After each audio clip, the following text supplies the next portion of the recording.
It all comes down to the Northwestern Trojans, the South Florence Bruins. They'll battle it out for the 4A title next.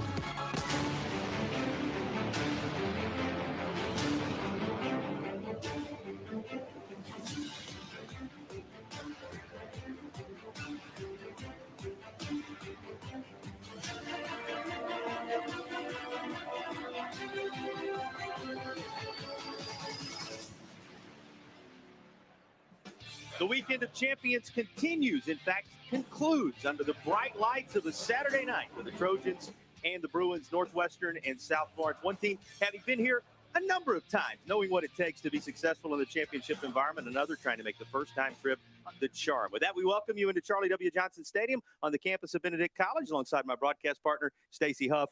Jason Patterson here. Always a journey, always a challenge in the journey in order to get here, and it's been quite a run for both these teams, Stacey. It really has. Upper State or Lower State, it was a tough road to travel for both squads, and especially if you're South Florence, making your very first ever trip to the final weekend of the season, trying to win a 4A title. You can look at the bracket there they had to go through. There was a tough road, Greenville along the way, Catawba Ridge, and just tough West Side. There were tough teams along the way, and that bracket was a strong one, especially this year. And for the first time ever, they made a good run to get here, and they have a point to settle on this final Saturday of the season. Yeah, for Northwestern, that Greenville game required quite a comeback, quite the tenacity to make it happen. As you look at the Farm Bureau, how they got here for the Upper State champions. Flip it across, here is that journey for South Florence, and AC Flora was standing in the way in the semifinal.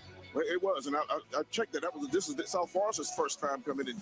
AC Flora was the matchup a lot of people really wanted to see. Northwestern's been here before, as we know, they won in 13 and 15. But for South Florence, their first time ever, that AC Flora matchup was one talked about along the way. There was a Hartsville battle that both teams had to go through. So it was a tough bracket. But South Florence, the Bruins here, trying to get that first ever chip. Who will write the next chapter among these players? You talked about some of those recent Northwestern titles. Theirs go even back further. They have a number of trips here to draw off of, and they got tremendous players, including Turbo Richard, who will tote the rock well. Yeah, he'll be a source of big plays throughout. If you're Northwestern trying to get a victory, he has to be the guy to carry the load. 2,400 yards of the season, 25 times he's gotten to the end zone. He is the feature, and they build that offense around Turbo Richard. He's one of many weapons the Northwestern Trojans will attempt to use en route to a latest championship. And all eyes all season have been on Lenora Sellers, among the best players in the state. He's the Shrine Bowl QB. So many accolades have come the Syracuse commitment's way, and he's trying to add a state championship to it here tonight. He's a finalist for Mr. Football in the state of South Carolina. You see at 57% completion. He can do it with his arm. 2,688 yards in the air. He can also hurt you with his legs. 40 touchdowns, and the key number there, only 2 interceptions. The young man is spectacular, yet takes care of the football very well. Experienced senior leader, multi-year starter, and team captain. Let's turn our attention to the keys to the game. We call them the Ingles food for thought. Ingles, low prices, love the savings. Stacey, what does it come down to for these two? Well, if you're Northwestern, you want to protect the football. You believe your offense is good enough. If you don't help the defense, you'll do well. On defense, of course, they got to get Lenora Sellers on the ground. Teams have not done well with that all season, the last couple of seasons, in fact. So they want to tackle well and wrap him up, get him on the ground. He breaks tackles well. If you're the Bruins of South Florence, you want to stay efficient. You want to keep the chains moving. You want to keep the ball in Lenora Sellers' hands and let him dictate this game and win the game for you. And, of course, on defense, you want to prevent the big play. Northwestern has put up big numbers in some games this season. Those the Ingles keys to the game, our food for thought. You add those together with the Farm Bureau Insurance, how they got here, and the key players we're watching in this one. All we can tell you is they're about to kick off for the 4A title bout. Our broadcast presented by A&I Fire and Water Restoration is on the other side of the break. So good. The innocence of youth. Is there anything any better? But soon they'll be in high school and facing all the same challenges you faced. How to make friends, how to fit in, how to be cool. We want our children to have everything they'll need to live fulfilling and productive lives. Make sure the kids in your family are among the more than 12 million participants in America who take part in high school sports or activities. To a place where you love, a place where you appreciate it, and Columbia has always been that for me. Barbecue is like a birthright in Columbia. It's a very important thing growing up here. I'm involved in the arts.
12th appearance for the Northwestern Trojans, first since 2015 as the Upper State champions in those familiar colors take the field. And how about the South Florence Bruins? It's been a long journey to get here. Short car trip over, but a first appearance for the #1 team in the state and the lower state champions entering play tonight. For a little more on this engaging and high-powered matchup, let's check in with Natalie for the first time. The stage is set, and although it is a new stage for South Florence, they make up for it with the guy you're going to be hearing about a lot tonight. That is quarterback Lenora Sellers, the Syracuse commit. He's also got a great supporting cast around him. So without further ado, let's get this one underway, guys. Sounds like a good idea to us, Natalie, and you're going to hear their fans as well. Both these teams travel extremely well. A great crowd under the lights as we await the Summerville Ford kickoff. Summerville Ford, you'll pay too much if it's not Summerville Ford. This is the 4A state title game to round out what's been a tremendous weekend of championship football. And here comes the return. First touch of the football going to belong to this South Florence crew. And escaping trouble and getting up to the 40-yard line on the return is Jaden Sellers. Now, he's the sophomore, the 10th grade brother of the Sellers you know, right? There may be the Sellers you know and the Sellers you as yet don't, but you may before the night is over with.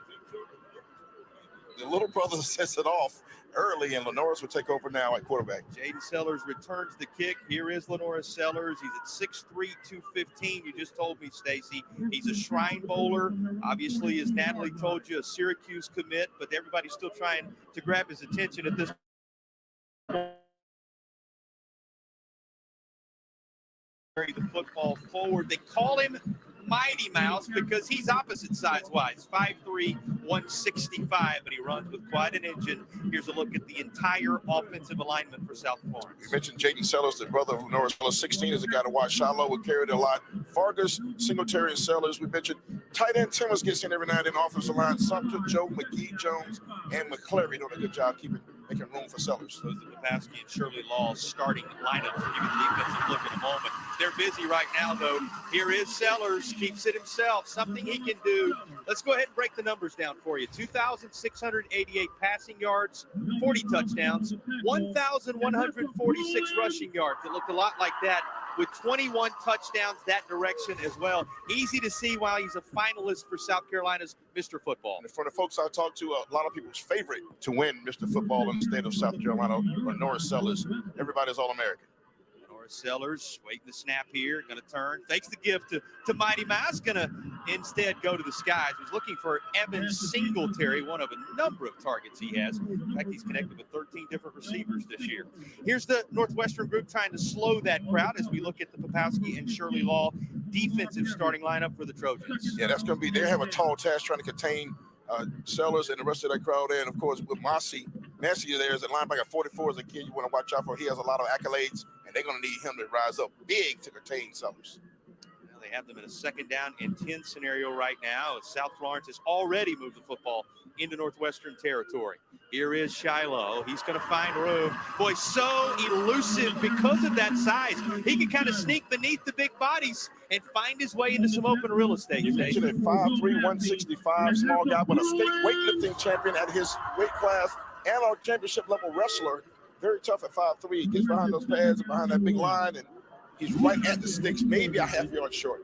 Rakeem Shiloh, 1,312 rushing yards and 16 touchdowns on 200 carries. And oh yeah, as Stacy told you, by the way, he carries some weight. State champion in the weightlifting world. It's going to be Sellers on 3rd and 1. You're going to keep it in his hands in prime moments like that, right? And he secures the initial Will Lou Gray opportunity school first down on this side of the field. Will Lou Gray, a rich tradition of individualized learning. Here's how it looked as they kept it in the hands of Lenora Sellers. Patience, you saw the patience there to get behind this block, kind of weave this way and fell forward. Needed 1, got about 6. He alongside Raheem Jeter of Spartanburg, the 2 selected for the Shrine Bowl this year, representing the state of South Carolina. When you're a Shrine Bowl selection, when you're a finalist for Mr. Football, it just speaks to how good you've been for so long. And he's gathered up here. Northwestern going to close the pocket in and a huge sack. That's one of the captains for the Trojans, and that's Kamari Morant who gets in there to make the stop. He was one of the 4 that met in the middle of the field for the Trojans, and he's one of the first to get his name called on the defensive side. Good job that time blowing that play up, and also had some help from his buddy, number 97 right there, Denaje McMillan. Kamari Morant, Stacy, had the interception on a screen pass in the backfield to seal the Upper State Championship for Northwestern in that game against Greenville. So he's picked his big-time spots, and he and that group up front doing it again. Andre Pickett gives you a pump of the fist. He's in the thick of all this as they stall this drive for now, and 3rd down is coming at the 9-minute mark on the opening drive for South Florence. Give Northwestern's defense some credit. They got gashed the first few plays of this drive, and they've kind of risen up both their backs right here, and their fans are getting in full throat now. They're trying to get them involved. Big 3rd down coming up early in this ballgame. As you saw there, Northwestern happy with the result. They'll take things just as they are. Got the first glance of our official in this one as a crew led by John Prince Jr. We'll give you all the names of the officials when we have a second. But first things first, a 3rd down and 14 coming. They need the 19-yard line. Do the Bruins. Looking for a little more than that to the end zone. And is it reeled in? It is. Caught, touchdown, and speak of a pump of the fist, here's another big one from Evan Singletary. Singletary being congratulated by his teammates. That's his 13th touchdown catch of the season, and this is the first Rush's touchdown of the 4A title game. Hey, Sellers showed his arm strength there, and Singletary reeled in just a nice catch. Laid it out there for him and let him go get it. He trusted his, they played together, trusted his receiver to go get it. Nice throw, nice catch, perfectly executed, and they strike up the South Florence fight song early. When you've been waiting a while to get here and you're making that first trip as the #1 team in the state, you cannot draw it up much better than the Bruins of South Florence did right there. Here is the Shrine Bowler going deep and finding his target, Singletary, in the back of the end zone for an A&I Fire and Water Restoration Play of the Game nominee and a 7-0 lead.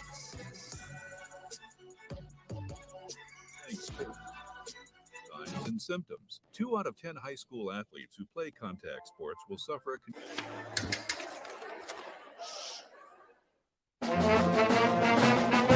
Hey, conductor, how about something new? You played this last year. Come on, get your head out of your sack. We're trying to hear. Well, I'm sick and tired of hearing your kid play the wrong notes. Where's my kid solo? At least you can see your kid. Why is my kid stuck way in the back? The conductor only plays his favorite. My kid heard that solo. You saying I did? Yeah.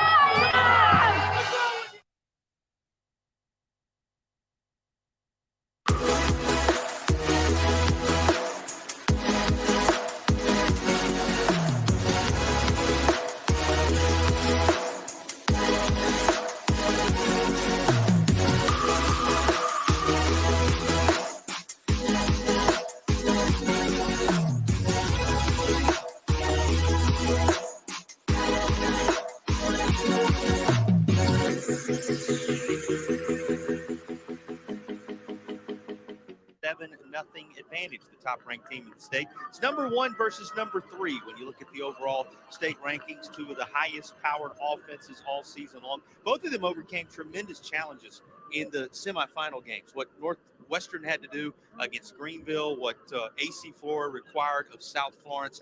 These 2 teams were ready to go when they stepped off the bus. They were battle-tested. You know, iron sharpens iron. They both, paid the price they need to pay to get here, and they're both ready, championship ready. Congratulations to both teams for getting here, but I think we're in for a very, very exciting ball game here. Both teams explosive offensively. Getting ready for our second Somerville Ford kickoff, and we'll see the Northwestern offense for the very first time, about to be led out under the direction of Finley Polk here momentarily. What a drive for that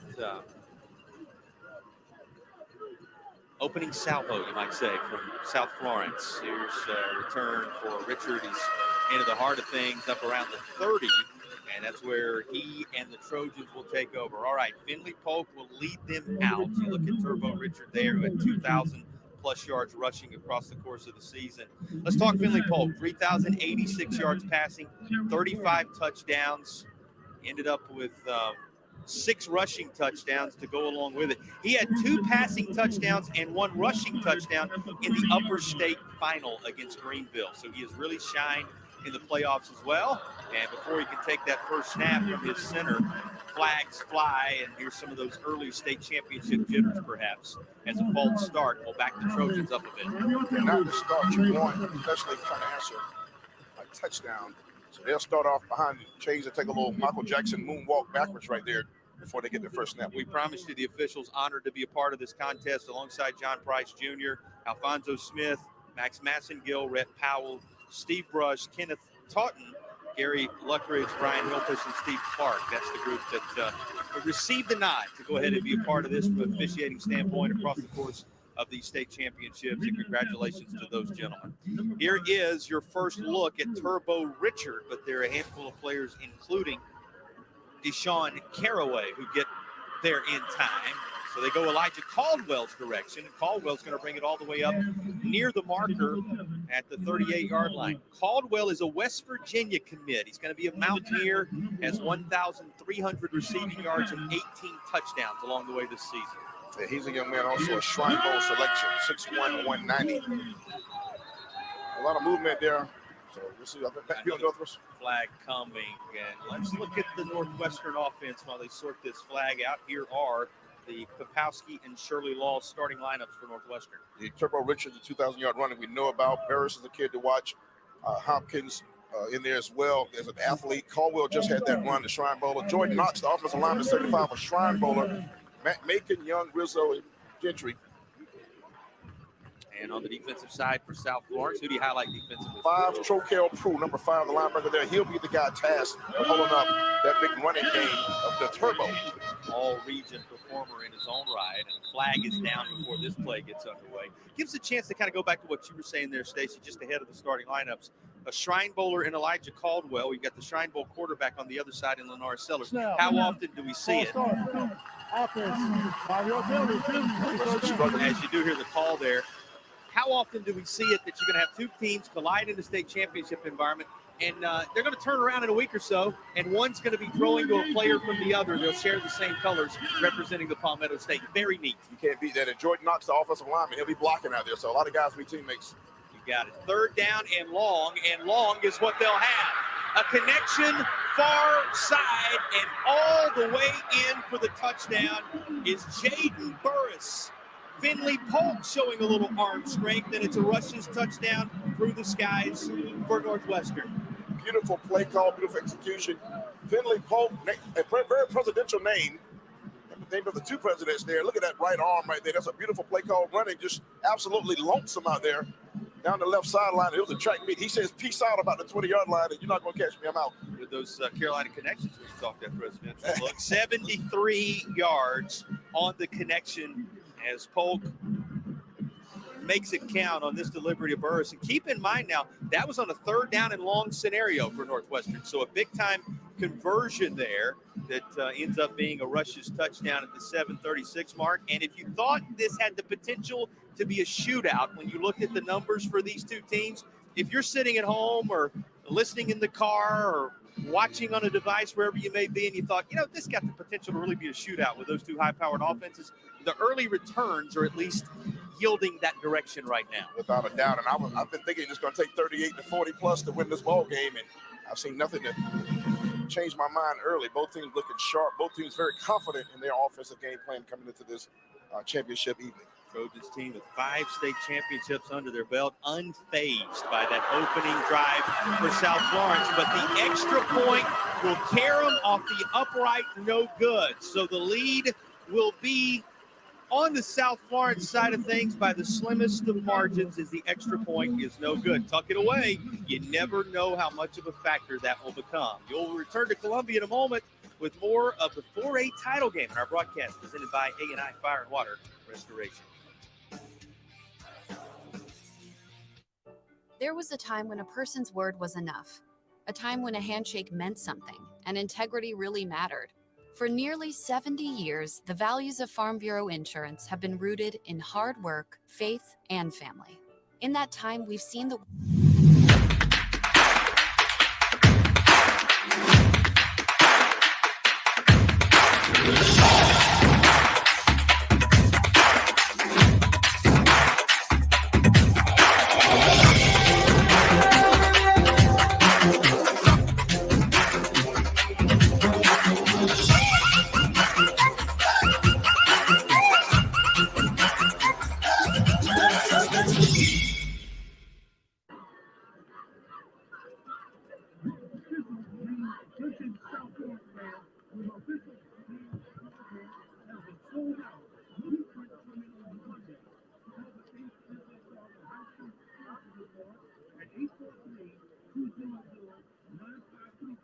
Well, they won some and they've lost some, but Northwestern has already given us a thrilling moment, and they've always given us thrilling championships in South Florence.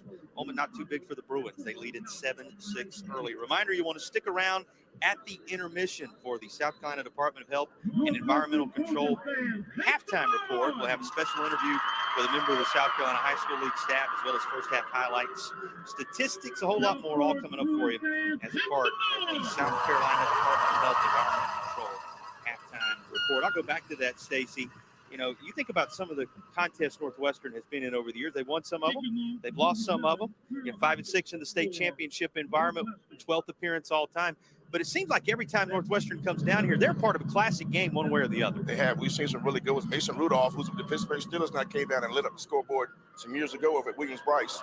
And they've had some games, 13-15. They were champions. They, like I said, won some, lost some, but it's always been a monumental experience. Go all the way back to the early 90s, a 2-0 win up in Tiger Town in the driving rain. Legendary game. Against that powerhouse Gaffney, which, by the way, is the only team to defeat Northwestern this year. Those Gaffney Indians, who at the time were the reigning 5A champions up until this afternoon, they ended up defeating Northwestern. That's the only loss for the Trojans this year, but they got the better of one of the greatest Gaffney teams of all time in that 2-0 win at Clemson. So from the 90s, you talked about those Rudolph teams and the most recent championship coming in 2015, their appearance here. This is Northwestern teams give us a lot of championship moments. No reason to believe there will not be another. And here's Sellers going to work. The other thing I'll say on the other side is he struggles for every yard up to the 24-yard line. We've learned this about the Bruins of South Florence already. They were ready for this championship moment, unfazed with the 7-6 start. And sometimes you wonder a team in their first time to the dance. Northwestern, as we mentioned, they're veterans here, but South Florence, first time to the title game, they look ready off the bus, and they hold a 7-6 lead right now. Showing you why they're number one in the state and have been for the majority of the season. What does Sellers have up his sleeve here? Going to toss this out near side. That's been a good connection already for a lifetime as he hits Jaden Sellers, and he'll fight forward across the 30-yard line. What it must be like to throw to your brother in the state championship game as the connection is made between Lenoris Sellers and Jaden Sellers for no less than a first down here. Singletary out there blocking, doing a great job. Good job blocking for his team. There's a flag down that they're discussing right now, but good job blocking out in front. Was it legitimate blocking, or was there a call penalty? 5-yard penalty, still second down. So it is going to be a 5-yard march backward. But we've talked about fathers and sons in the state championship environment. Now you've got brothers trying to bring home a first ever state championship for their home location there in South Florence. Nothing like those family connections. And, you know, when you have been at it in the backyard for a lifetime and you get to bring it to the state's largest stage with the bright lights on you, it makes for a special moment here in Columbia on this night for the South Florence crew. And what is Sellers going to do here? Lenoris, we're talking about now, of course, as he faces second down and 10. Going to turn, give to Shiloh. Shiloh finally wrestled down at the 27-yard line. Boy, he gets a burst of speed out of the backfield, doesn't he, Stacey? Yes, sir. Without Will Massey making a tackle right there, that could have really gone. He had a gap right there, and Massey made a good job. Could have been a touchdown safety gap there. The Mighty Mouse, they call it. Shiloh. Shaquem Shiloh having a good early start to this ball game. Shiloh having already to this point carried the football 4 times. He's up over 20 yards with the work that he's done. Is averaging right at 6 per carry with just a handful of looks. But, you know, Mighty Mouse is going to be a factor today. Will he be here to save the day? That's a question you ask with Mighty Mouse, right? You're not going to sing that? We'll see for South Florence. I'll leave the singing to you. I appreciate it. This is going to be a first down as it's brought its way. So one of us need to do that. We don't want to do that to the fans at home up near the 35-yard line, and that's a Will Lou Gray Opportunity School first down. Will Lou Gray, a rich tradition of individualized learning, and with just under 6 to play, it is a movement of the chains for the Bruins of South Florence. Some new personnel trotting on upon that offensive line. Sellers waits to the last second and then pitches this to Shiloh. Boy, he doesn't know about the size disadvantage, right? Lowers his shoulder and drives right into that Northwestern defense as he's up to midfield. It's so impressive watching this guy at 5'3", 165. Watch him finish this run. He showed you it all. The hands on the catch, the burst of speed, and then 5'3", 165. What? I'm bringing all 165 at you, player. And he never wanted that play to end. Shaquem Shiloh with the latest of the Will Lou Gray first downs. On 1st and 10. Sellers rolls out far side, going to end up hitting his man out there. That is Juan Vargas. He has 3 touchdowns, 247 yards on catches this year. As they move the chains again on the Will Lou Gray first down, let me remind you, Stacy, something we kind of brushed over earlier in this game. Lenoris Sellers has connected with 13 different receivers along the way this year. That's how many weapons the Bruins have to bring at you. That's spreading the honey, spreading the money right there. Everybody getting some. Going to go far side. Sellers, as he's to the 36, and that's about all. We'll see exactly where they spot this. Looks like it's going to be pulled back to the 36-yard line as he calls his own number. The definition of a dual threat for you, and you saw that with the toss he made just a few moments ago. Body like Superman in the Clark Kent goggles under the helmet. He's got it. You said you mixed signals right there, but he will run you over.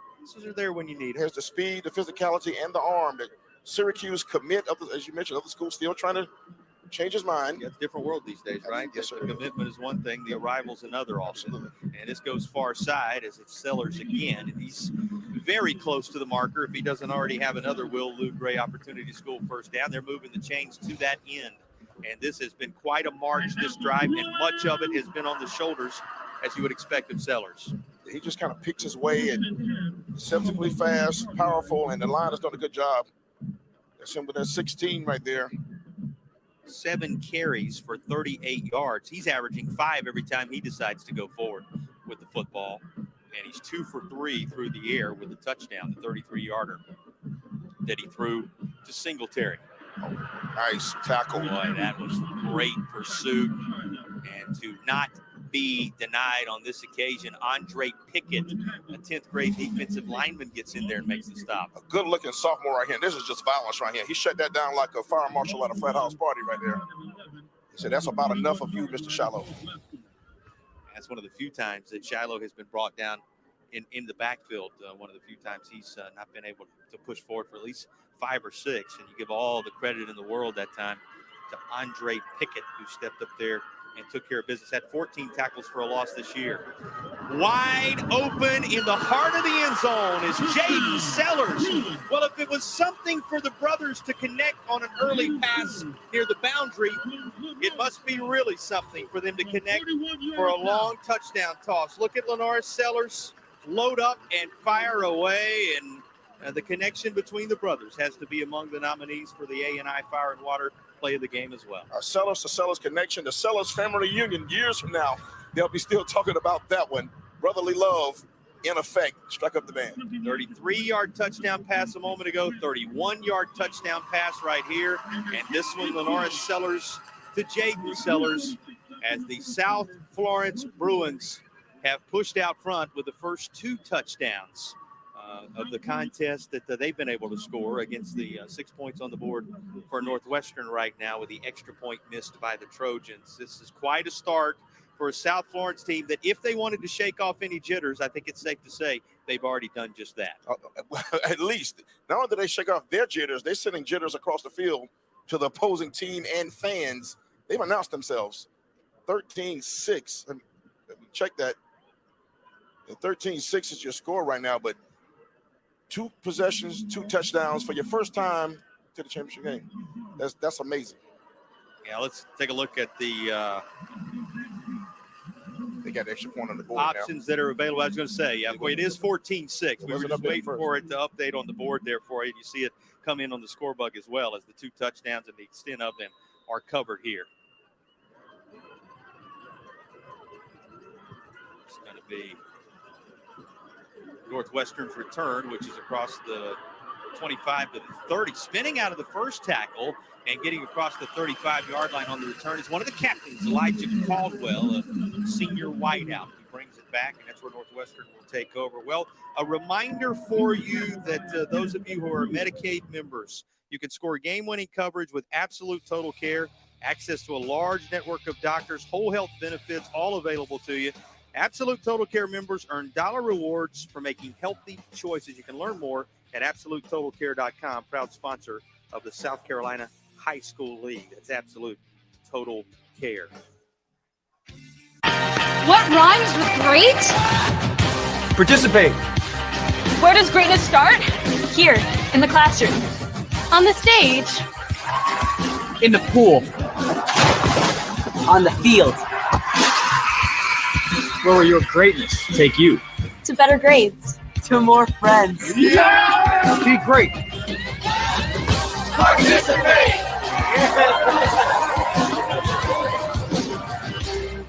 Approach, trying to show that by going to the skies here. There's Elijah Caldwell. Caldwell covered up. There to make the stop is McFadden, a senior on the scene as well. Take a look here. So just a violent tackle, but I love the arm strength of Polk. That's just a violent tackle right there. He came up at the point. You want your corners to come up and hit with impact like that.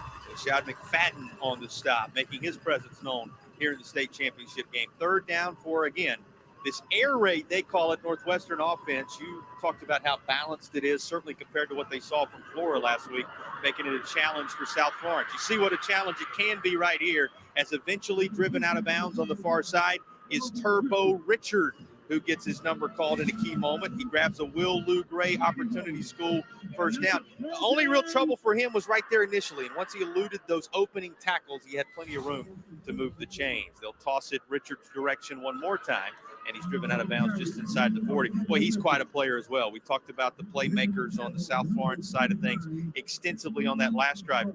Number one is going to be in the thick of things all night long for Northwestern, you would expect. As I mentioned, they used him to kind of to calibrate the offense. They throw it well, but he's the guy with the 2,000 yards. Only a junior. He's the linchpin of this offense. They just caught South Florence with the okie doke. They have movement. It's going to be off encroachment on South Florence. Comes the official word. No, check that out. Check that. Snap.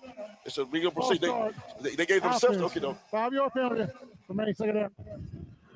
So there you heard the call. Stacy telling you they end up backing them up. So second down and 15 is coming for Northwestern. Trojans using Turbo Richard extensively on this drive. Will they go his direction again? They will. And here's Richard. Hits the turbo button up toward the 30-yard line. He's appropriately named, right? Yes. When you're playing this game growing up, yes. Turbo's got to be the button you're able to find, and he's certainly the player they're able to find when it matters most. Look at Turbo Richard with a seam, and he's tough to bring down. If you get Turbo, you got to get it. You have to be fast. You can't be a slow guy named Turbo. Yeah, you got to earn that moniker. Third down and 1 as he was just shy of the marker. And here's a toss inside the 20. That'll take him into the Holy City Heating and Air red zone as it's a first down, a Will Lou Gray Opportunity School movement of the change for Northwestern. Well, we said it, a balanced team. They can do damage on the ground. Here they go to Greer Hopkins through the air. Hopkins, who had 19 touchdowns on the year, 1,300 all-purpose yards with a big first down catch. Richard again, and whistles blow as he tried to work his way through a seam with the football. Here comes the call. Actually, it was a timeout. So they awarded a timeout Northwestern before that play was snapped. And with 1:28 to go in the opening period, Trojans looking for the score that would help them get a little closer to evening things up. This break gives us a chance to check in with Natalie. Natalie? Yeah, hey guys, if you weren't convinced on the surrounding Sellers on the first two drives, well then look no further than the movie Napoleon Dynamite, because Northwestern head coach Paige Wofford says, quote, Sellers runs like a deer and throws like Uncle Rico. He's going to throw it over the mountain. So that goes to show how great of a player Sellers is. He also compared it to some guy named Josh Allen. Not sure if you guys know who that is. Pretty good football player in the National Football League. So I'll let you guys be the judge if the better comparison is Uncle Rico or Josh Allen. Never heard of him, Natalie. No, he said he's a Bills fan too, right? Yes. He said, I'm a Bills fan. He said, I get to watch Josh Allen regularly on Saturday. I'm going to get to see him in person, yes. is the way he phrased that. So that certainly is high praise. It's his team that's on the march right now, though, and they work their way to the 12-yard line on this first down carry. It was high praise, Stacy. When you say somebody can run like a deer, they can throw it over a mountain, and they're unquestionably the best player in the state. That was the praise from Coach Wofford in the direction of the Shrine Bowler and the Mr. Football finalists. But his team trying to even up things with what Sellers, at least for now, have done on that most recent drive. And they keep working forward down to around the 6-yard line. But here comes a big third down. Yes, big time play coming up right here. And it's an early statement if you're trying to answer down 8 right now. Remember, they missed the extra point, so not only do they have to worry about scoring, but do they go for 2 right here? Yeah, a lot of football left to figure out when they want to try to make up that point. But they're going to go to number 1 right here. And Turbo Richard lunges toward the marker. So we'll see where he actually went down as he's right at it. And looks like he's going to be a little short. Going to be 4th down and about a half a yard. Northwestern quickly up to the line. Colt didn't go quickly. As he looks over to the far side, we've got a flag down now as he was looking to that Northwestern sideline to try to figure out what the play was going to be. Was he able to draw him off and get the first down after all? It is going to be a first down earned for Northwestern. So credit Finley Polk quickly up to the line with his troops, and he has earned 4 shots at it from the shadow of the goal line. Here comes the 1st and goal play. Richard looking for room. He finds none. He's down at around the 2-yard line. Richard, who had the key touchdown against Greenville on a 77-yard run. He's trying to run much shorter than that, but be just as consequential here in the latter stages of the first period. We got a player down for Northwestern. We'll check on when we return, and slowly working his way off is Hopkins. You certainly hope everything is okay there. And so we'll check his status when we return. Also have the second quarter coming up for you. 1 in the books. It's the Bruins 14, the Trojans 6 through the first quarter of action in the 4A title game.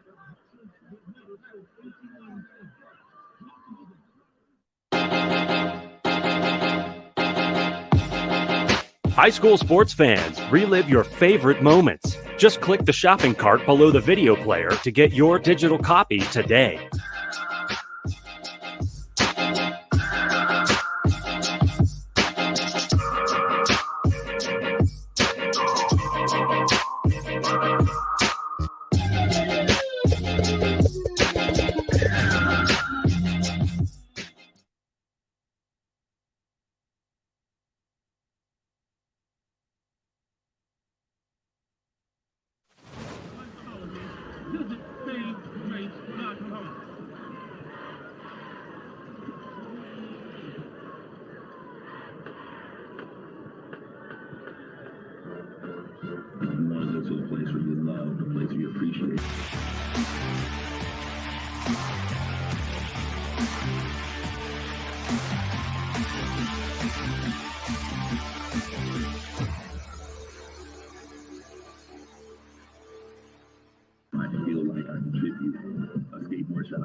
The innocence of youth.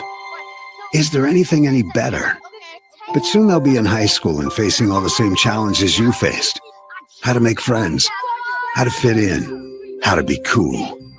We want our children to have everything they'll need to live fulfilling and productive lives. Make sure the kids in your family are among the more than 12 million participants in America who take part in high school sports or activities.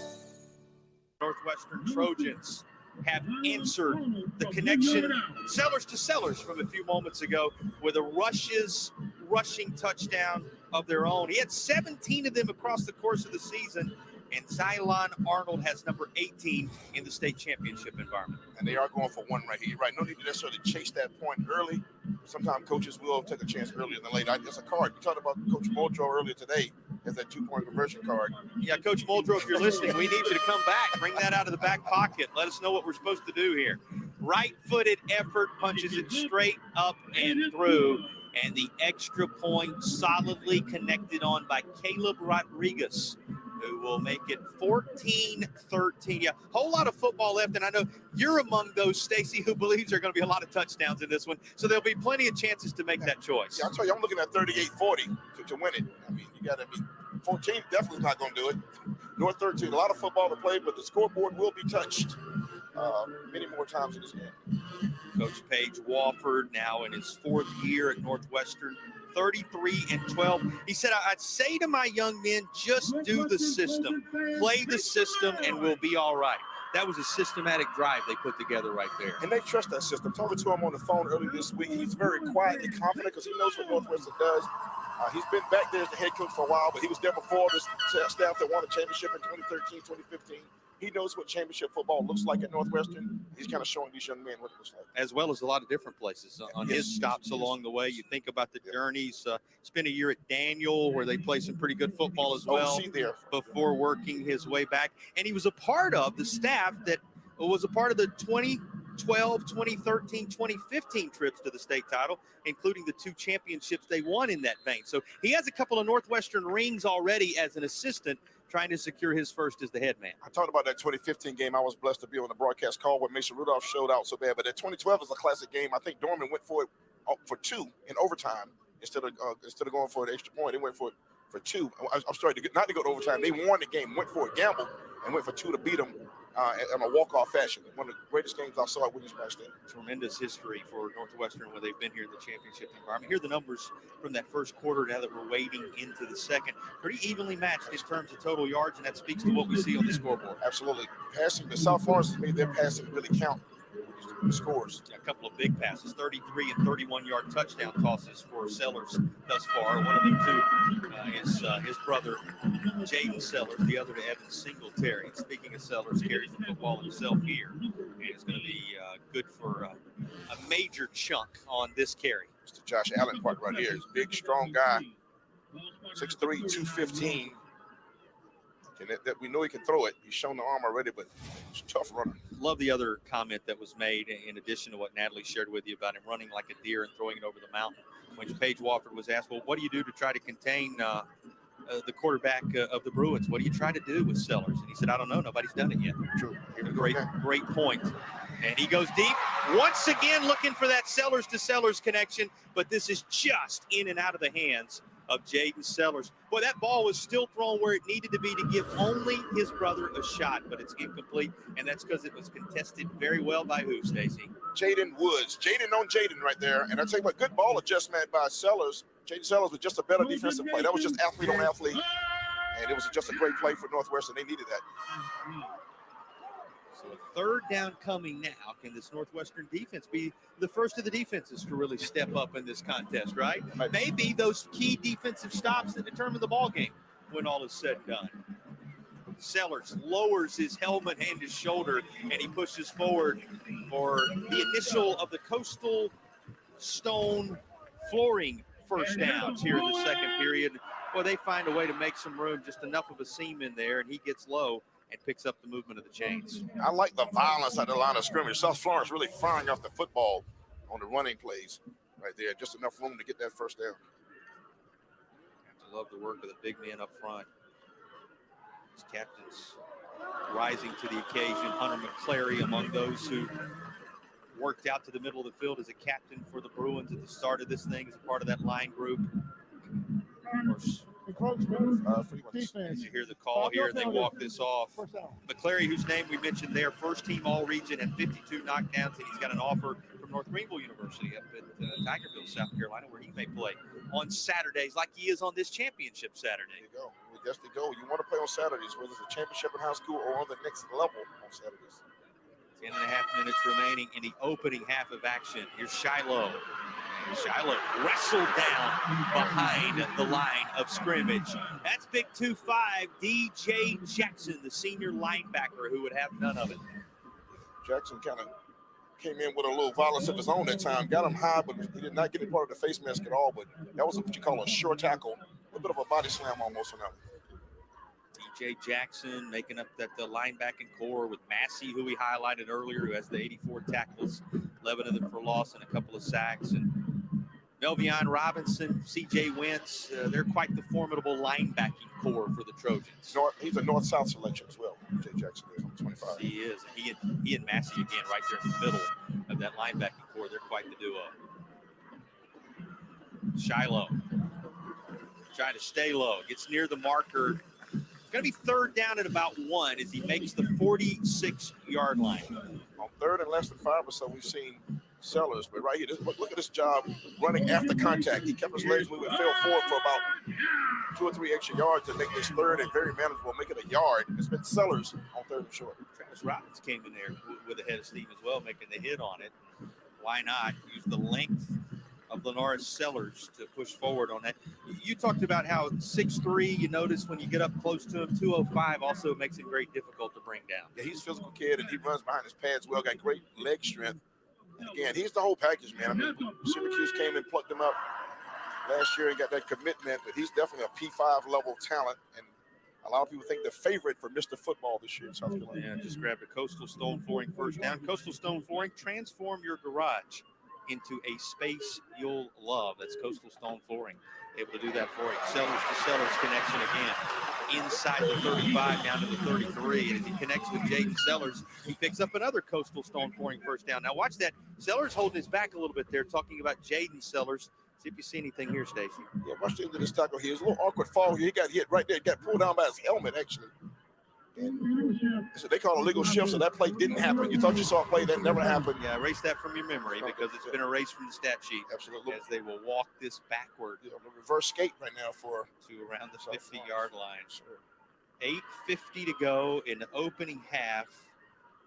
Each team making use of the possessions at their disposal thus far.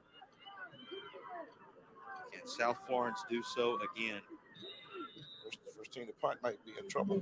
Take a look at the staff. Yeah, there you see the coaching staff. And we talk so much about the words we received from Paige Walford. How about Drew Marlowe?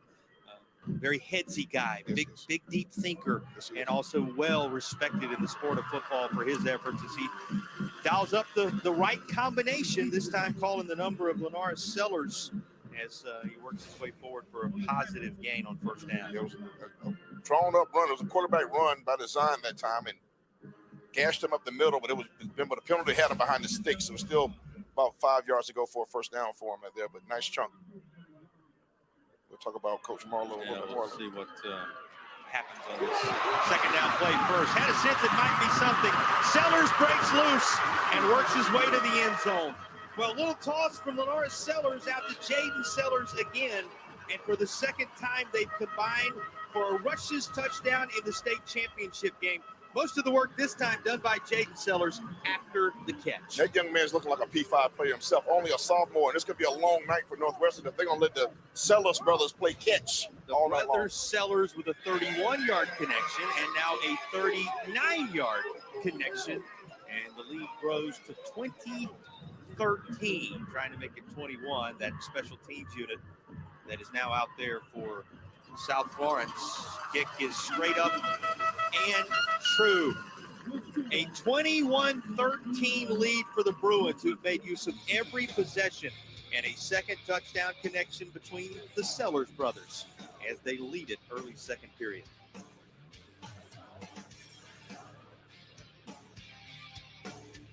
Where's Olivia? Upstairs taking a bath. You think he's cute? He's in 2 of my classes.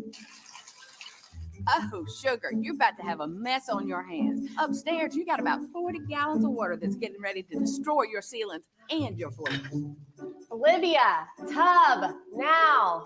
Geez, that was a close one. Glad to help, honey. But let me tell you, when it comes to those teenage hormones, you are on your own. Trouble doesn't always come with a warning. You can rely on A&I.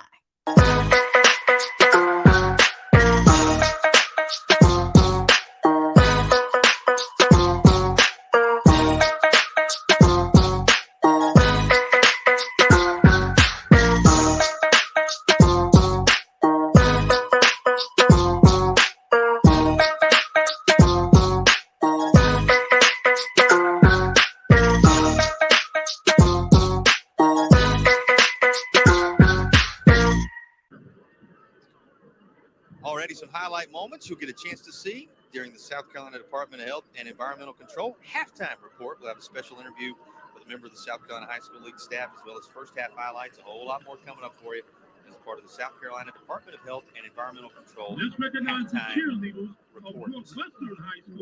What a drive pieced together by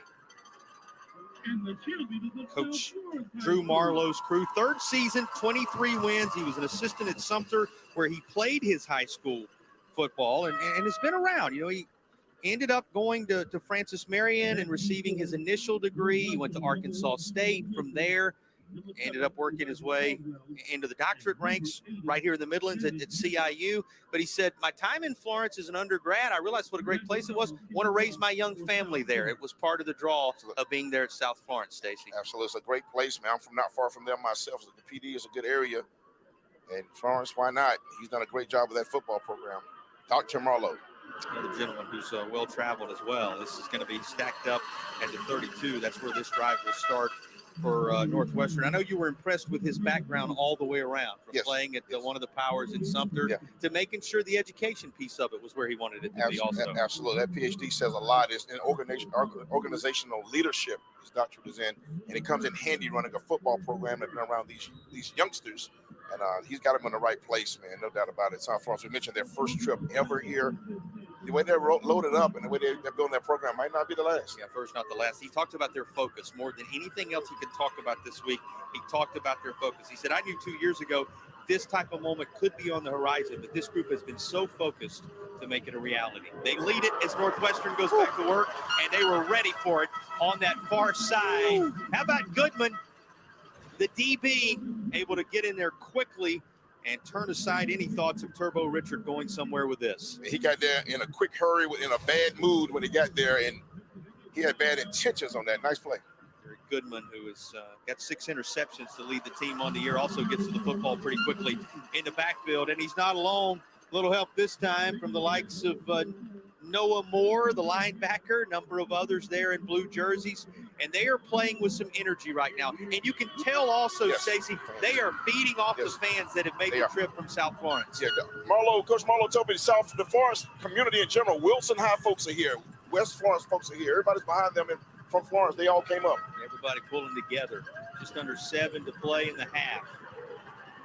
Polk able to sit down near the boundary, but that's going to be well short of the marker. And here comes a flag at the end of it, which may change the outcome. Might be a face mask. I think the defender got a right hand in there toward the end of that play. Let's see if they caught some face mask. If so, this will be the 15-yarder, I do believe. Let's see. And that's the reason I say it may change the outcome. Absolutely. It would definitely, certainly. No, they're going to call the legal receiver downfield. And I thought it's going to be declined, and fourth down will be forthcoming. Downfield on the offense. Penalties decline, be fourth down. There's the thoughts of Paige Walford there. You saw him looking on, fourth-year head coach of the Trojans. And then on the other side, you see both Brain Trust involved in this chess match going toe-to-toe here. What will they do on fourth down? Set to boot it away here. First punt of the ball game. And it takes a major bounce for the Trojans and will be blown dead at the 15-yard line. So taken back over the South Florence crew of Drew Marlowe's direction. You know, interesting when you watch them work and you see the support they've received in getting here. He said when you've got an athlete with the type of football IQ, the type of knowledge of the game, and the type of ability that Lenora Sellers has, he said, you know, we don't call plays for specific guys. We give him the leeway, and he does such a nice job of taking whatever the defense gives him. We've seen him do that in this first half. He's a 4-year starter. Here's the keys to the Lamborghini, if you will. So they trust him with everything in this program. He's the cornerstone they built this program around. Tell you one more thing about these fans in a moment, perhaps after this first down play. He's going to rush it far side and be stacked up after a yard or two and a flag. So here gives us a chance to do that while they sort this latest flag out. But they had a meeting at 3:30 today on campus in which the community, and I guess a lot of these folks were there to see them off and then follow them over. They talked about the energy, the excitement in that environment. And you mentioned, Stacy, how all of the communities come together. Here's the call. It's like the mic's a little in and out, but it will remain first down after they back them up. I think that's true of both these communities and the way they bonded together. Here's a look at the call as Sellers was trying to work his way through. It's below that to the left of it that made the difference. But you made a great point. You said that whole community of Florence has come together, and Rock Hill, same way. Coach Warford said the same thing. South Point, Rock Hill, Northwestern. I guess all the District 3 connections and beyond working together to try to support this Northwestern title run. So credit both of those tremendous Palmetto State communities with the way they have supported this. Timeout has been called for as South Florence is going to talk things over with 6:15 to play. We'll take it as well. A little breather before you return to Columbia on the other side of the break.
Number of candidates for the player of the game. We'll have it for you before all is said and done tonight. The Warren and Dillon player of the game to be selected at the conclusion of tonight's 4A contest. 21-13 is the lead that the Bruins of South Florence have built. And from the shadow of their own end zone, Bruins will go back to work with Lenars Sellers and company facing a first down and 17. And he looks the direction of Jaden Sellers one more time. This is in and out of his hands and incomplete. Like another shot at that one, but just dropped it. Already has a 31-yard touchdown reception and a 39-yard touchdown reception. His brother also threw a 31-yarder to Evan Singletary, 33-yarder, I should say, to Evan Singletary. You see that clap of the hands as he wanted to get his hands on that one. You said it, would love to have that one back. Absolutely. That's a mad bad clap right there.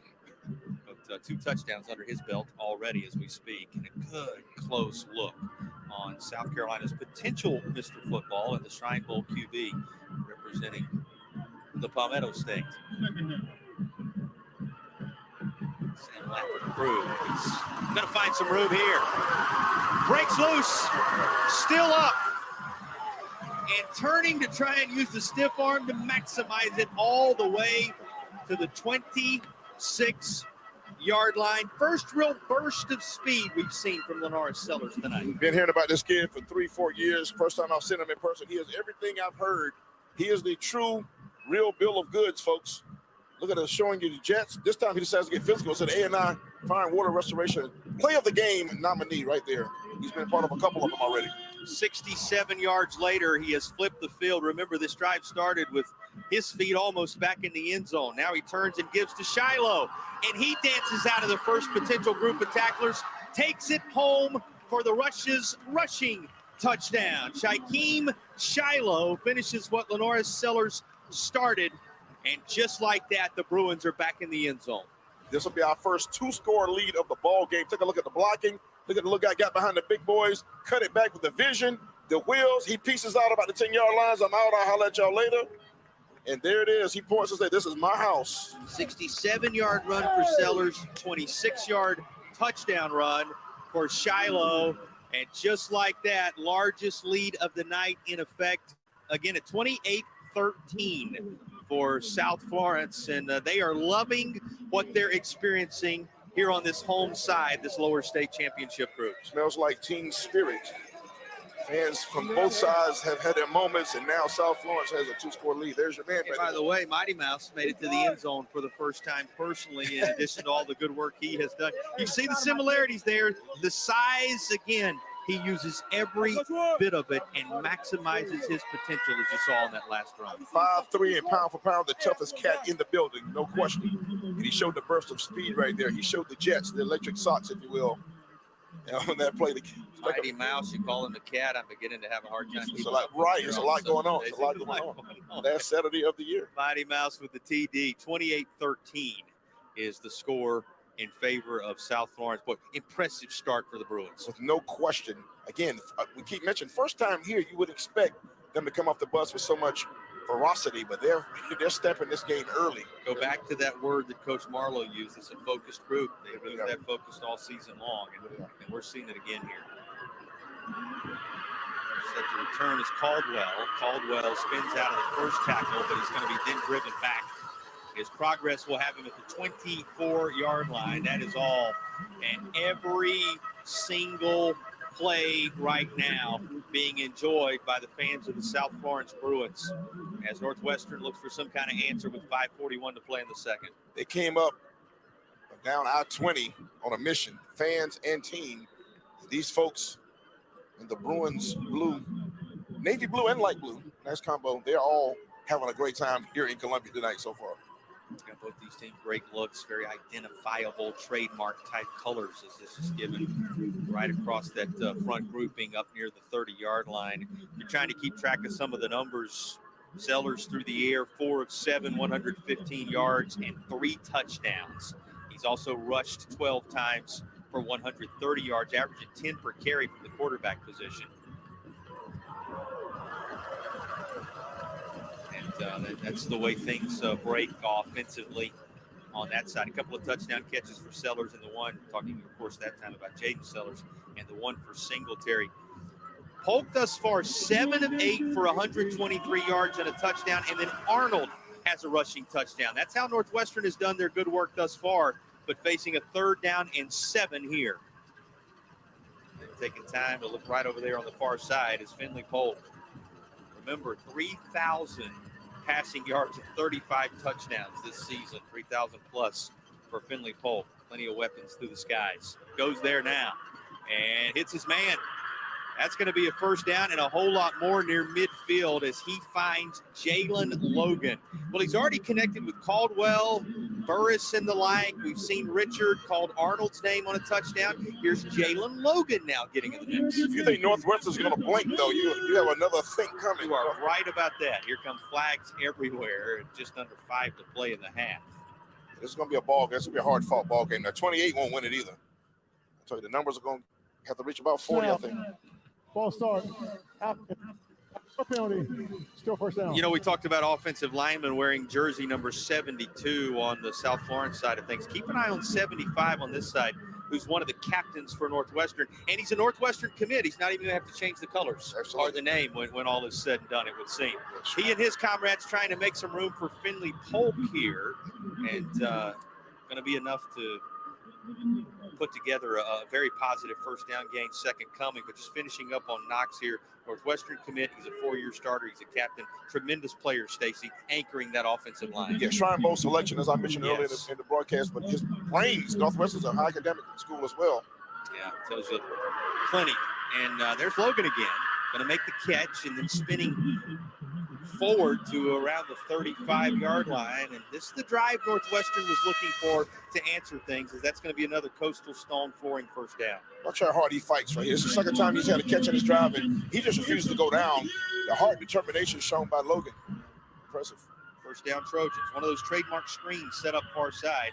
Elijah Caldwell trying to break through it. It's one of the notes you make about Northwestern. They're good on those screens. They run it well, throw it deep, yes, but they're really good on the perimeter screen game. They really have. That's a hallmark. They've been doing that for years, too.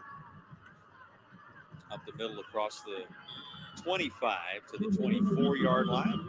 Going to be very close to a 1st down. Looks like it's going to be enough for one. Move the chains. That is another 1st down. Our 1st downs in this period brought to you by Coastal Stone Flooring. Transform your garage into a space you'll love. Down or more. Slow to get up is Moore this time.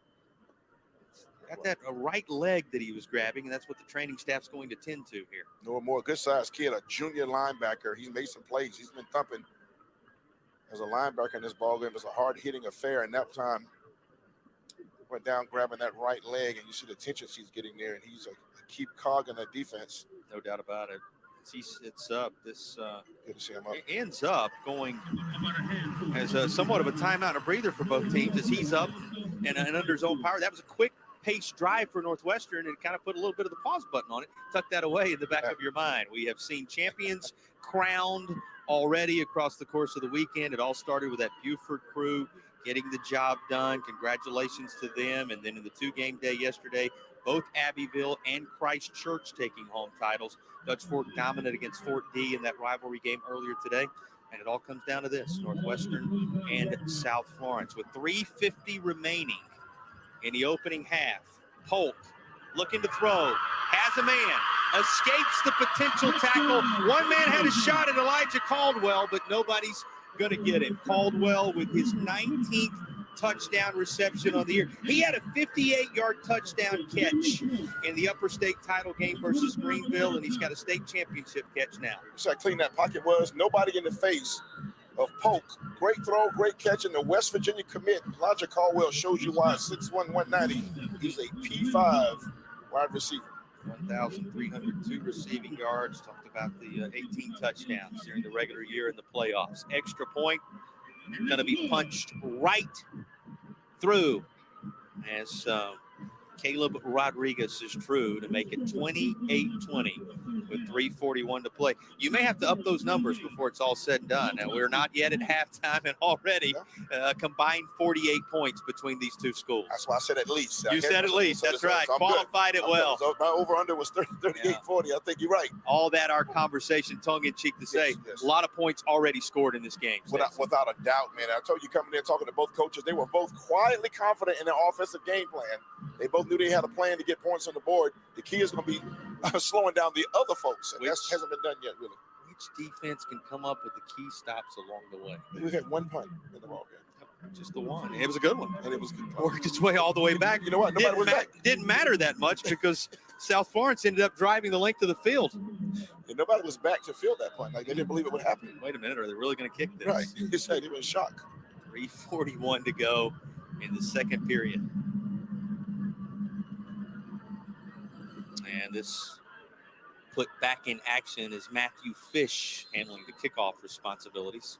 Sends this on to the other side. Not a fan of the pooch kickoff, but nobody asked me. Yeah, they didn't consult with you? No, they did not. No one called or texted me, but I'm not a fan, though. Getting ready for the latest of the drives for the Bruins of South Florence. If fans just kind of found their way to us and they didn't see the first portion of this game, how would you describe what we've seen from South Florence so far offensively? I think it's just been a potent offensive attack. Anything they've wanted, they've really gotten. They've done the outside run. They've done the inside run. They got the short pass game and the long. They've done all facets of offense they want to establish this one. A couple of guys that share a name. They've been Sellers brothers. Lenora Sellers to Jaden Sellers. He also threw a touchdown pass to Singletary along the way. This is it's been an impressive start. There's no doubt about it. And then, by the way, there's a guy named Shiloh, Shaquem Shiloh, who they call Mighty Mouse, who had the latest of the touchdown runs a moment ago. That young man is just a tiny package of dynamite. Number 2 there. 5'3", 165. If you weren't with us earlier, when we talked about the vitals on Shiloh. And he'll stick with him. About a yard or so there, it looks like, after a major first down gain. So it's going to be 3rd down and about 5 when they sort it all out with under 3 minutes remaining in the opening half. You know, Northwestern loved to get this ball back. They're potent passing attack, but about 3rd down and 5 or less, it's been Lenora Sellers running the ball most of the time. Yeah, time of possession trending that way. Over 12 minutes of possession now for South Florence in this first half. And how about yardage? 310 to 234 in total yards right now. That also trending the South Florence direction. Can they add to it here on 3rd down? And they're going to call it a long 4. Need the 38 for the first down. Sellers, as is so often been the case on 3rd down, kept it himself, but he is well shy. And 4th down is coming. First time we may see them foot the ball in the punting unit. Kind of knew Sellers would get it as he has on the last few third down and majority of the third downs. Yes. And they've converted 5 of 6 of them in the contest tonight. So that speaks to why you haven't yet seen a punt from this grouping. With 2:15, the clock stopped. 1 timeout left for South Florence, couple left for Northwestern. Just consider that if the Trojans are going to get the football back here. Yeah, it looks like they are in position with that game. With that passing game, 2:15 is a lot of time. Polk he has a cannon of an arm back there, and he and Elijah Caldwell have kind of started clicking. He and Logan found the connection twice in the last drive. They already have 188 yards passing. In fact, 188 of the 234 total yards for Northwestern have been through the air thus far. Without a doubt, that's a 376 pace. That's my cipher. You check that. If y'all at home, check my math. That might be 376. You know, frankly, I wouldn't know the difference. I'm not able to keep up. Well, I'll tell you anything. You just nod when I said. Works out well. Huh? I think I got a headache trying to figure that out. Here comes the 4th down play, and getting ready to go back there is quarterback Sellers, who's back in a punting position. Northwestern is demanding a timeout, and it looks like they're finally going to be awarded one. So the 40 time of granted one. Coach Walver, he did a nice 40 down that sideline. Well, we talked about young guys, young families. Where do they want to raise them? They still got enough youth to get up there and grab the attention of the officials. Both these guys, right? Yeah, he and the assistant they were running a relay race, 100 meters. They got down and got that timeout called right before the ball was snapped. Yeah. That's him right there on your screen right there. He's in good shape. Honored, Sellers back there in that position, and you got to be aware of exactly what's going on here. Timeout is taken, so that's going to leave 1 timeout for Northwestern, and there's 1 timeout for South Florence. And here they are, Stacy. Look at the sprint. It's in effect. Whatever you do, give us the timeout. That was athletic ability shown right there. Impressive, Coach. You got to stay in shape. You're going to lead these young men in the battle. Right? A little vertical leap there and all that. Timeout was granted. Again, 1 apiece between these two. With 2:15 to play, Northwestern has the lone return man back at the 25-yard line. Sellers will put a foot into it. Trying to get everybody away from it. And it will be snatched up at the 35-yard line by the coverage team for South Florence. And Northwestern is going to be 65 yards away from the end zone, down 8 points with 2:04 to go in the half. We said, they're not going to flinch. Northwestern, they have a pedigree. They have a high-powered offense. So they were down 28-13. They just calmly drove the ball down the field. Now with 2:04, you're right. They have a good shot with that passing game. Polk, there's that screen. Set up nicely. It's going to be enough, it would seem, for a first down, at least right at it. They're going to say he stepped out about a yard shy of the marker. Quick game passing attack right here. Turbo Richard used in a variety of different ways, including that. And here comes 2nd down and 1 here. So it's going to be Polk handing it off. That's going to be a first down. So the chains will move and the clock will stop momentarily. You use that to your advantage on these 2-minute drills also, Stacey. Of course. In high school and college, of course, first down stops the clock just for a bit while they reset the chains. That's not the case in the pros. And we have a player down. It's like number 4 for South Florence, Jalen Davis, one of the captains. Yeah, Jalen Davis is a region defensive player of the year as well as one of the captains. And he's going to be tended to here. Looks to be in some kind of pain as he rolls over and grabs that right elbow area. Yeah, he's in a lot of pain right there. Give him some attention.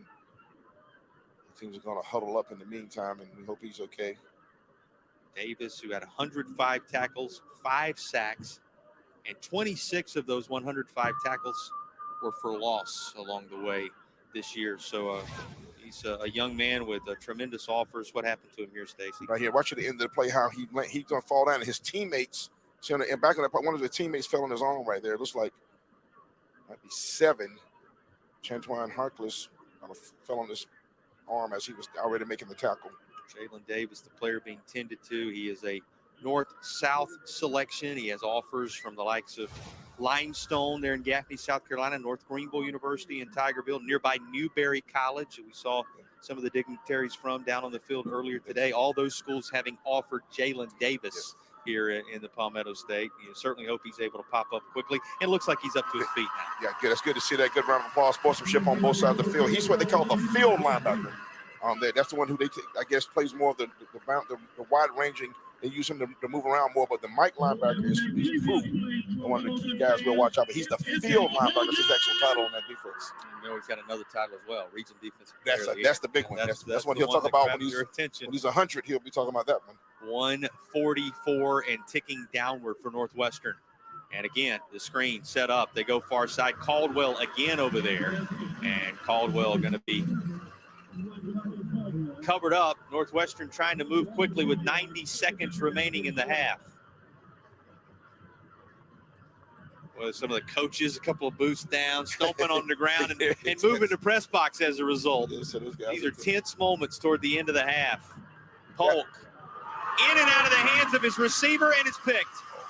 Bringing it back near side is Rhodes, and he's finally out of bounds inside the 20-yard line. Quincy Rhodes, the junior DB, with a state championship pick for South Florence. That ball went through the hands of Greer Hopkins. But take a look right here. It was two receivers over there. It might have been Hopkins that got a hand on it. Greer Hopkins went through his hands. Had he caught it, he'd have had a chance to score. And that's a big momentum change right there. Great play by Rhodes. Quincy Rhodes at the right place. And you know what? He made the catch and then brought it all the way back into striking distance all of a sudden now for South Florence. Stacy, it's not just the pick. It's the return of the pick that has them inside the Holy City Heating and Air red zone, and they'll give it to Mighty Mouse. Here goes Shiloh to work down around the 12-yard line. One timeout for each team remains as we just dipped inside the final minute of the half. This could be huge right here. If you're Northwestern, you need nothing more than a stop right here to go down the one score. Defensive stops and turnovers when both teams are as explosive as these two are key, and that was a huge turnover. Can the Bruins make it hurt? And here's Sellers trying to do so. He follows those blockers inside the 10. They have him stood up. His forward progress is going to take him, it looks like, to the 7-yard line. 27, 26, 25. Now the clock is being stopped. As that is going to be 3rd down and 1. Now, they ended up stopping the clock there for what you thought was going to be a measurement. Yeah, I thought so too. They didn't measure. They didn't measure. They are now. And okay, looks like they are going to bring them across, because Northwestern would have to be saying, why in the world did we stop the clock if you aren't going to measure? They are. Better measured. They are. Give them a free chance to line up there. And stop the clock with 26 seconds remaining in the half. And that saved South Florence a timeout. Yes, it does. does. He had the one, I believe. The fact that he was able to earn his way close enough to the marker to force the officials to take a look at it. They'll stretch out the chains in this 10-yard fight. And a game of inches. Nose of the football. Oh, wow. Means 1st and goal for Lenoris Sellers and the Bruins of South Florence. With 26 seconds to play. Now, the clock is going to roll once they get the ball set after the first down. The latest of the Coastal Stone Flooring first downs is taken care of chain-wise and otherwise. And still one timeout is there in the pocket of the Bruins. Remember the last touchdown, a run by Shiloh. Empty backfield this time for Sellers. He'll follow the blockers, lunge for the end zone, and Lenoris Sellers takes it himself. The Shrine Bowler, the Mr. Football candidate, with the 2 touchdown tosses he already has, also has a rushing touchdown, and he's a little slow to his feet. As he landed, no doubt, knocked the wind out of his He landed with the ball and knocked the wind out of him. He landed on the ball. He looked like Cameron Jarrell Newton on that run right there. No worse for the wear as he comes off the near side after the rushes TD. Well, all the comparisons keep coming from everywhere. Why not? I think they're going to be comparing a lot of people to Lenoris Sellers in that South Florence area as the years go by. Take a look at the lunge as he knew exactly where the goal line was and has the rushes touchdown as a result. Extra point is true while you were taking one more look at the TD, so it's 35-20 after the rushes touchdown. It was 17 seconds to play. Tuck that one away in the back of your mind, Stacy, because that was a big change. The interception off the tip, secured by Quincy Rhodes, which led to a rushing touchdown from Lenore Sellers that has opened up a gap suddenly in this football game near the end of the half. Yeah, up 15. Again, it's a two-score game. Take a look at this run one more time. Watch how he kind of extends himself out and landed awkwardly with the player's weight on him. He stayed down for a moment, shaking up, but he looks to be okay now. But he looked a lot like number one up in the Panthers back in the day running that ball. Seemed like it just knocked the wind out of him there, which is all you want to see. But, yeah, I'll say it one more time. Everybody makes the comparison of him to others. You get the sense that in South Florence, they're going to be in the land of the Bruins making the comparison of others to him in the years and generations ahead. He's one of one right now there. He'll taking this program to where it's never been before. 17 seconds remain after a big swing here at the end of the half. Northwestern was down 8 with the football. And the tipped INT. We'll see if they can work it into a position to do anything with it as Elijah Caldwell has the return. He's still up. Caldwell keeps fighting to the 41-yard line, and number 7 is finally down with 7 up on the game clock. And there's going to be 59 yards separating Northwestern from the end zone. He just gave tremendous effort. Just in action. His knee never went down. That's how you lead a team, though, as a senior committed to playing college. He didn't talk to his teammates and younger teammates. That play shows them, regardless of the score, I'm fighting for every inch out in this turf. And what you do on that green grass right there is how you lead your team. Not what you say necessarily, but plays like that. That's what made him a captain. Absolutely. That's the captain's effort right there from Elijah Caldwell. And Caldwell had the 58-yard touchdown catch versus Greenville, one of the key moments for Northwestern in that upper state title win. Polk weighing his options. Why not look for Caldwell? This is going to land incomplete. And it looks like time ran out on the opening half of action. Big swing toward the end of the half and a well-played first half start to finish by the Bruins has South Florence out front by 15 at the intermission. First-time performers, but the other one that's beside their name, that top ranking in the state, number 1 team in 4A, leads it at the break, 35-20. Going to be interesting to see what we hear when Natalie catches up with Drew Marlowe. His team really played, for the most part, a flawless first half, Stacey. They really did. 35 points was a lot to ask for. If you had a wish list coming down the road, down 20, out 20, you say, can I have 35 points at halftime in the state title game? I think I like our chances. They did that. They got great execution on offense. Well, let's check in. Hear the thoughts of the head coach as he's with Natalie. Coach, you couldn't have scripted that last possession any better for your team. How important was that last minute of play? Yeah, it was really important for us to get a score right there. We wanted to end the ball with the ball in our hands on the drive before that, and we had to freaking punt. But good to end with a touchdown, especially since they get the ball to start the second half. Up 15 now heading into the locker room. How would you rate your team's performance so far? We're fighting on offense. We're not playing very good on defense, right? Their tempo's killing us. We worked it all week. We've got to get better at that. They're throwing screens out there in quads. We can't stop them. We got to play a lot better on defense. You've said earlier this week it was never the goal to here. You just simply win week after week. Why is it this the group, the goal, the team to get this done? Because they're resilient and they're really focused. And while we did not play well on defense in the first half, I have no doubt that we're going to go in there and make adjustments, and we're going to shut them down in the second half. All right. Thanks, Coach. Good luck. Coach always looking for an adjustment. Here's what he said earlier in the week. He said, just because the game has a title doesn't mean you play the game any differently. His 15th game off to a great start with a 15-point lead. 35-20 at the intermission. We'll be back with the halftime report on the other side of the break.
Participate.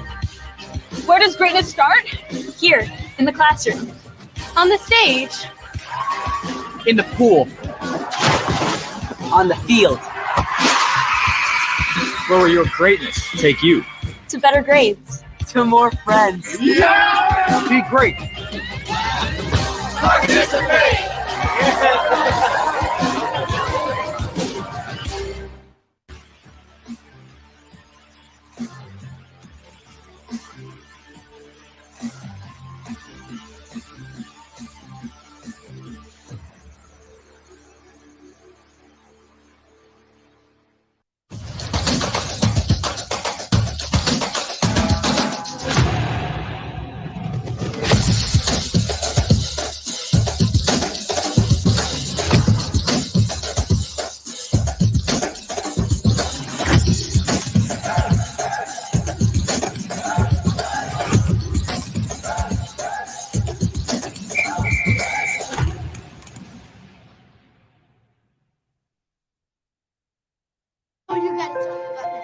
The innocence of youth.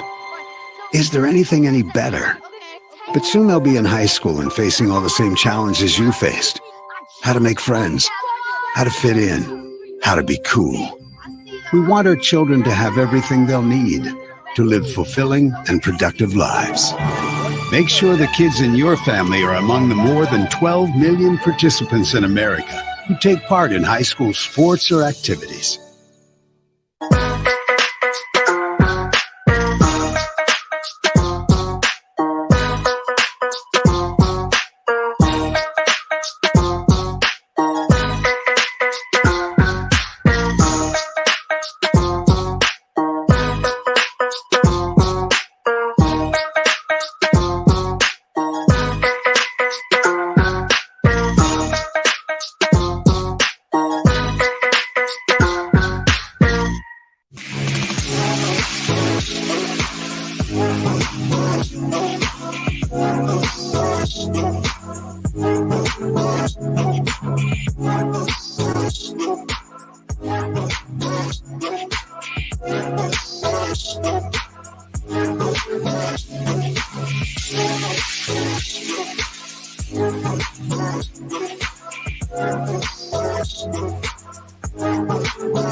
Hey, conductor, how about something new? You played this last year.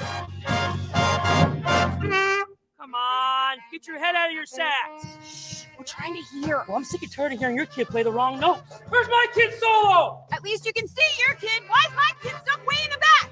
The conductor only plays his favorite. I kid heard that solo. You see if I can get it? Come on! What's wrong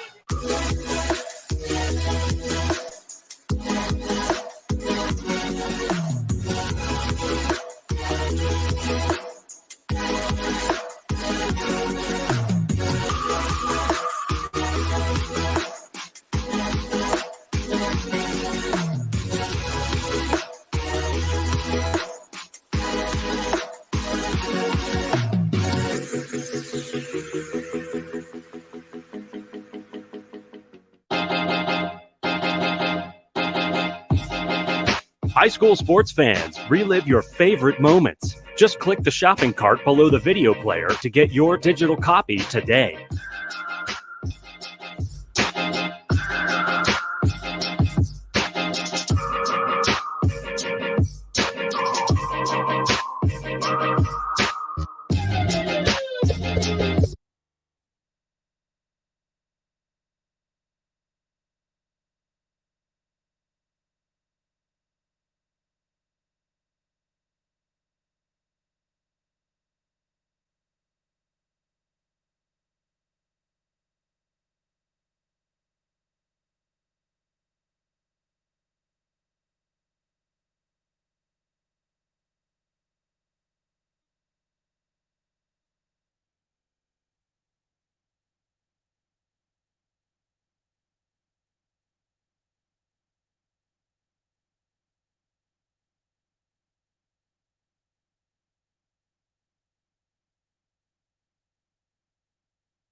Here comes the Trojans, and here comes the Bruins.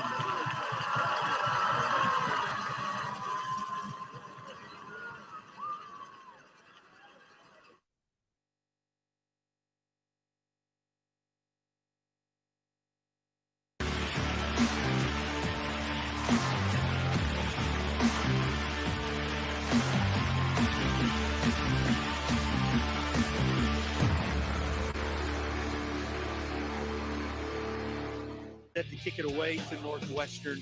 Heard from their head coach just prior to that most recent break.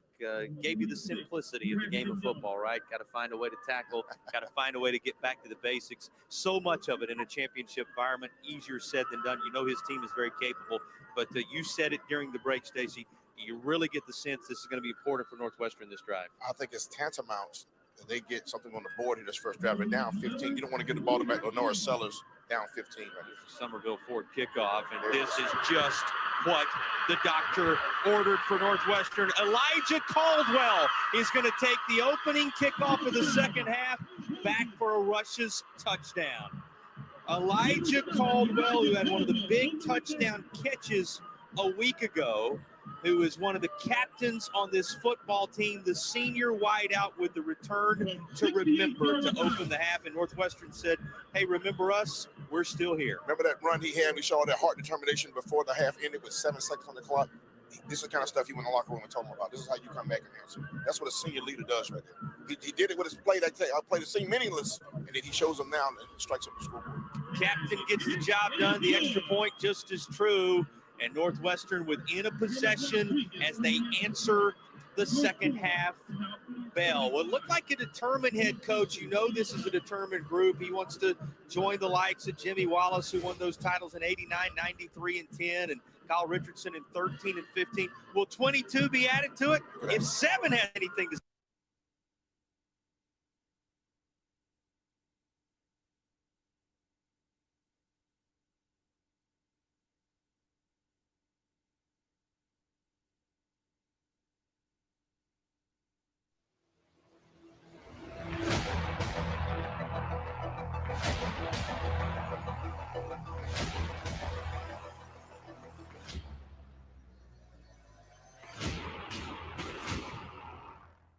Just as quickly, we're going to turn around and have a second Somerville Ford kickoff going the other way.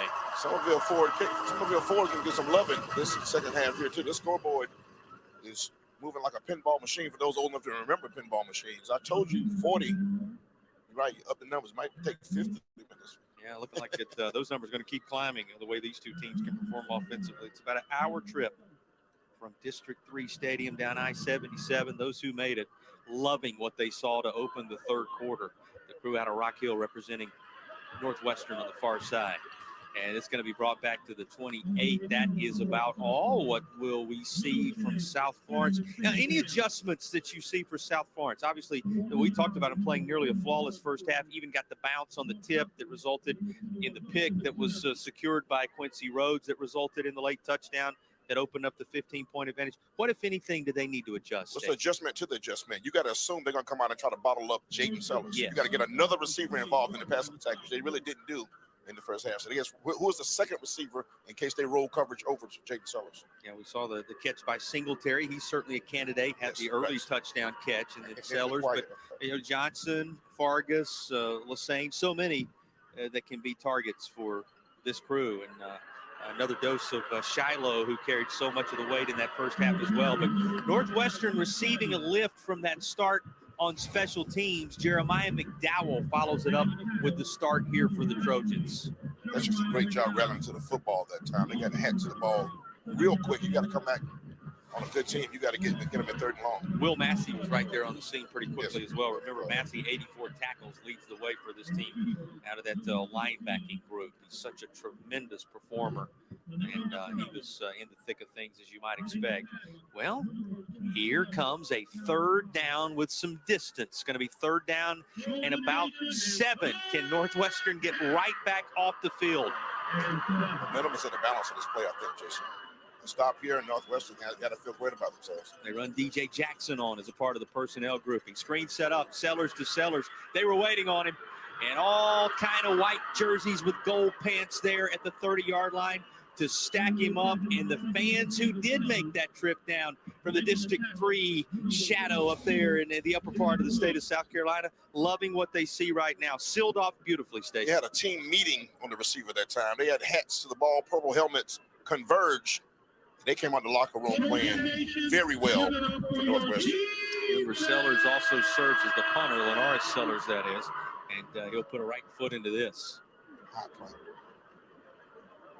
And it's Turbo Richard back to try to receive this. He's going to eventually get away from it, and it is going to roll all the way inside the 4-yard line, where Northwestern will take over when we come back from break. Trojans return the opening kickoff of the second half for a touchdown, make it a one-possession game, and they just received the football back when you return to Columbia. Much more of our broadcast presented by A&I Fire and Water Restoration right after this.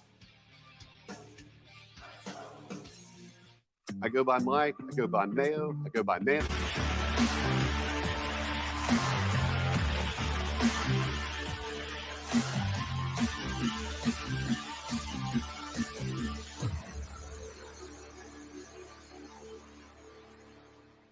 From barbecue to sushi, there's an assortment.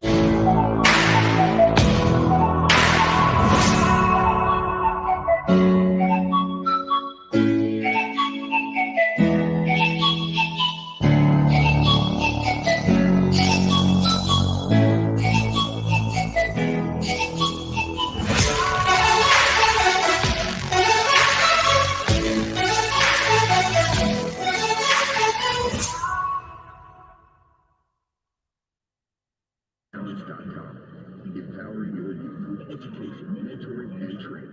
Serious challenge.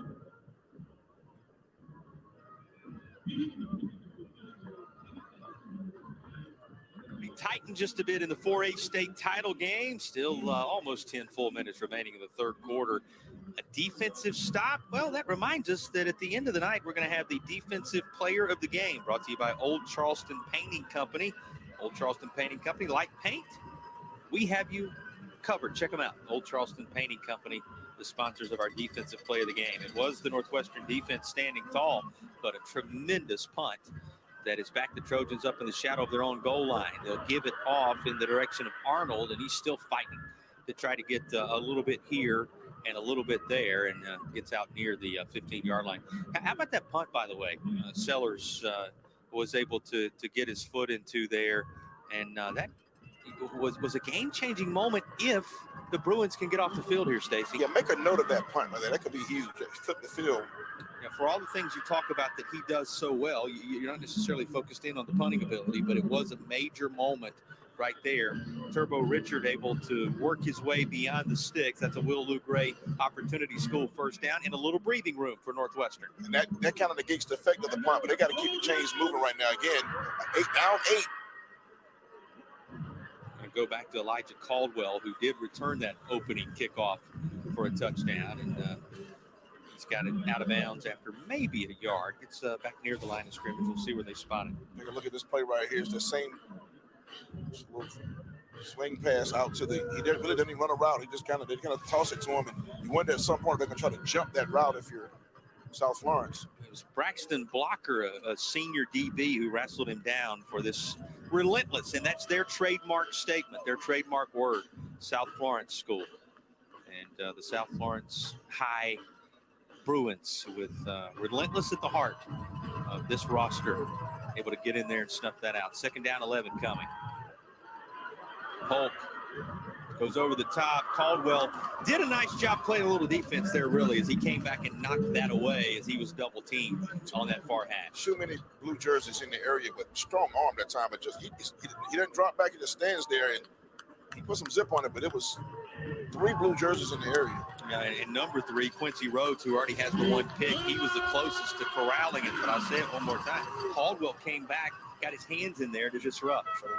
Here's third down.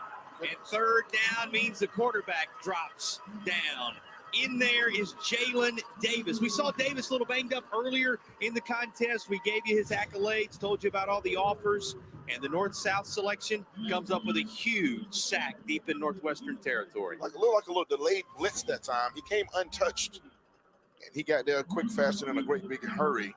And now another after no punts for a large part of the first half. Now this is about the fourth punt of the ball game. Defense is kind of settling in a little better. And how big is the punt for South Florence just a little bit ago now that Northwestern's unable to get out of this territory, and it's going to be great field position for the Bruins, one would think. It's going to take a solid Northwestern bounce, so not as solid a field position start as you might have expected for the Bruins. They'll have it at their own 35-yard line. Kicker's doing a nice job here in the third quarter. Two really good punts. When the field position is won that time by South Florence, though, because they still get the ball at about the 36. But that could have been much worse for Northwestern without that. For all the talk about high-octane offenses coming into this one, special teams has been the factor so far in the second half. You had the return of the opening kicks of the third quarter. Now you have the two tremendous punts that have neutralized the offensive impact of these teams so far. I totally agree with that. And now 16 in blue is trying to put his handprint on this ball game again, like he did much of the first half. He missed it when we talked about it. He's rushed the ball 16 times for 148 and a touchdown. He'll add that by going up over 150 yards on the night here. Also has completed 5 passes on 8 tries, 117 yards and 3 touchdowns. That's a pretty good first half. Consider that was just the first half. It's a good game for a lot of folks. But yeah, he's been dangerous a lot of ways. Someone told me, I won't tip it off right now, but look at 71. They bring the extra lineman into the ball game. 71's coming. Someone told me that 71 is key. When he's in the ball game, they run certain plays. Let's see where they run right here, and then I'll see if it's correct after this play. And I'll 71 being Tyler Cockfield, a 10th grade offensive lineman. Cockfield in there now. And it's another deep look. Singletary's direction, and he lays out and makes the catch. Mindful of the catch Evan Singletary made in the back of the end zone to put the Bruins on the board early. And here he makes the reception into the red zone. Senior to senior, Sellers to Winters. If the ground helped him catch that a little bit. I don't know if it moved, but they don't have extra replay in high school. He looked like he pulled it in, but the ground may have helped him a little bit. A&I Fine Water Restoration Player of the Game nominee. Gives you a little fist pump as a result. Singletary, who has 1 touchdown already and 1 key catch that didn't go for a touchdown, but certainly is memorable. Here's Shiloh down inside the 10. Singletary came into this one an all-region performer, 44 receptions, 1,042 yards, 12 touchdowns. Had his 13th to get the scoring started tonight in this reception. That officially goes for 46 yards on the connection from Sellers. Sets the Bruins up nicely here. 7 minutes remaining in the third. Trying to reestablish a lead of more than a single possession here are the Bruins. Just under 7 minutes. Shiloh trying to disguise himself in that traffic, see if he can rattle around in there, get another yard or two. He takes it down to the 4-yard line, and it's going to be third down. Now, there is a first down available at the 1, so it's not a must score, not a goal situation yet, but third down is coming. We talked about this before. More often than not in this ball game, when it's 3rd and 4 or 5 yards, it's been put in the hands of the Shrine Bowler, Lenora Sellers. So if they do it again this time, he has good back beside him. Why not? He's averaging 8.8 per carry. Flag comes in as he does take this off the right side, and it looked like there was some movement right before the snap. He didn't, and he didn't get it, but they nullified that. The movement had he gotten it. It's like somebody moved a little early on that offensive front. Flag still rattling around at the feet of a number of those linemen for South Florence, and our officials racing over to the far side for a bit of a conversation with the Northwestern staff on this about how they want to handle it. Right, because it depends on the spot. You got an option here. Yeah. You sell us 4th and 2, or you want to give them 3rd and 5 again. That's what it comes down to. I mean, it'll be 3rd and 10. Close to 10, it'll be a 5-yard penalty, I believe. So maybe 3rd and 8. Get down this close to the goal line. Sometimes the down's more valuable to you than the yardage. Let's see what the verdict is. Sure. Might get that mic turned on. He knows where the button is. Yes, sir. Like Jason. Cough button, right? Hey. He just turned it off. Legal shift. Yeah. Looks like that this is going to set up at the 9-yard line when all is said and done. So they're going to say third, at least the marker says third down on the far side from the 9. So that's the way things will shake out. We'll see what Sellers decides to do here. Now he's directing traffic with Jalen Davis. Open a hole for him. Northwestern filled the gap at the 5-yard line, and he's going to be shy by a handful of yards. Fourth down is coming, Stacy. Decision time for this Bruins team. Depends on my kicking game. I might put 3 on the board right here and keep that, make it a two-score game. Perfect on the extra point so far. All 5 of them having been connected on. So, of course, I'm wrong. With Lenore Sellers as your quarterback, look at him right there with the goggles. They're going for it. Fourth down. Again, he does not have to reach the end zone here because he can pick up a first down inside the 1.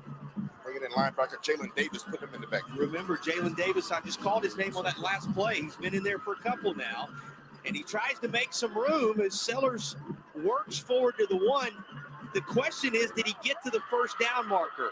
And it looks like they're signaling that he is short. Now, wait a minute. The white hat comes in there. Measure it. You know, again, I'll underscore it, Stacy. He did not have to get to the goal line. He only needed to reach the marker, which was at the 1. And this is very close where they're placing this football down. Take another look at it. You're going to be looking right down the line. You'll see the marker on the far side at the very top of your screen. And he's trying to get there, lays the football forward. Going to be interesting to see when the measurement happens.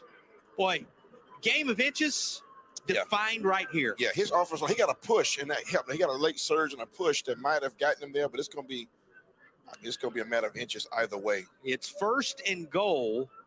Bruins are at his Northwestern football on the 1-yard line. Drum roll, please. And here comes the verdict. Just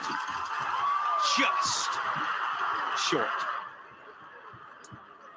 Northwestern comes storming off the field as they found a way to stop the Bruins. Now, South Florence said, wait a minute. It all depends on how you look at it. They're showing a link of the chain between the football and the marker, and the fans. You knew the fans were going to be unsettled on one side or the other here, Stacy. And they're taking the chains across to set the football on that left hash. Got to hair your chinny chin. I mean, you cannot get closer than this. As the Northwestern defense has turned the Bruins' offensive surge aside by a link of the chain. Another little coat of paint on something right there you might have. You're telling me that on the defensive side of things, if you end up getting the the Charleston. Look at tie it together. Let's bring it together. Charleston. You end up getting the Charleston Painting Company involved. You said a little paint here, a little paint there. It can make all the difference. They're the sponsors of our defensive player of the game tonight. Standing in his own end zone. Polk in trouble. Can he get rid of it? Open real estate there. Will they throw the flag? There it is. Grounding. It'll mean 2 more points for South Florence. A safety, taking this from a 1-possession game to what will be a 37-27 lead for the Bruins if this holds. And, of course, everybody's standing around looking just to make sure. And here comes the official word. He said he had a receiver out there.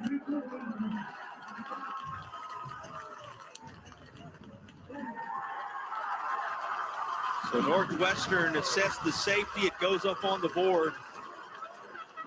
As you get one more look at it here, Stacy.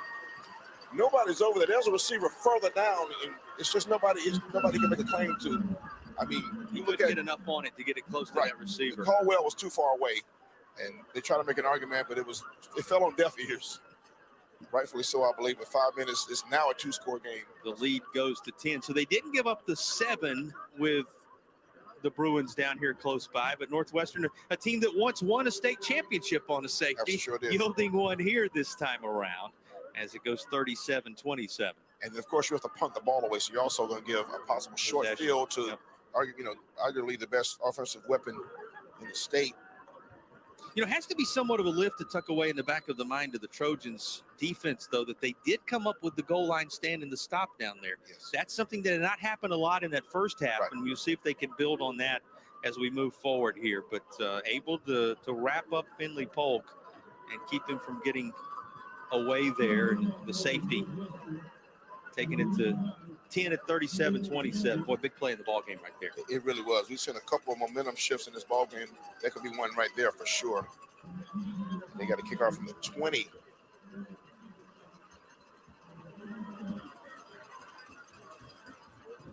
Strong right foot into it.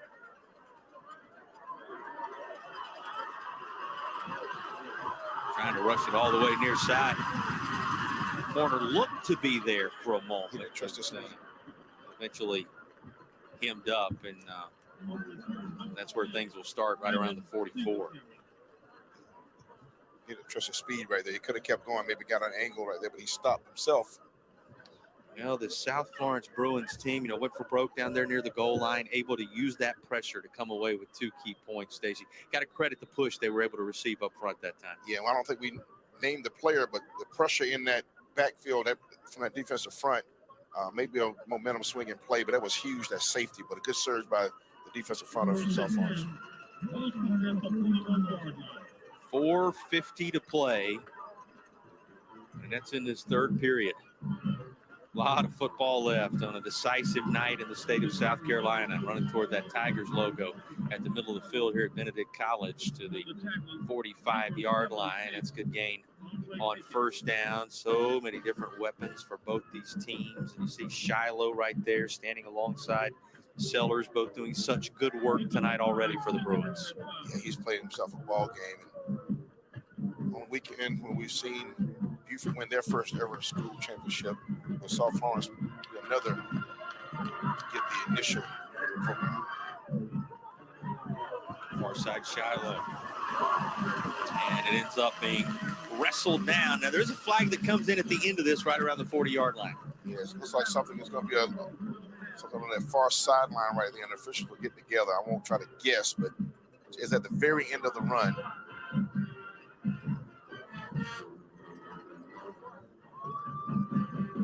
Huddling up to make sure they assess this properly. Yeah, that looked flag being taken back to the 47 where it's placed now. Yeah, had a little Deacon board meeting over there far sideline to get it together. Get Mike together.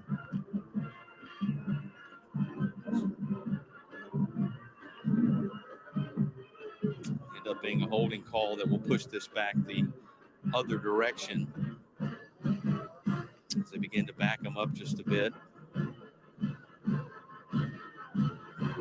Early moments in the second half have been decisive.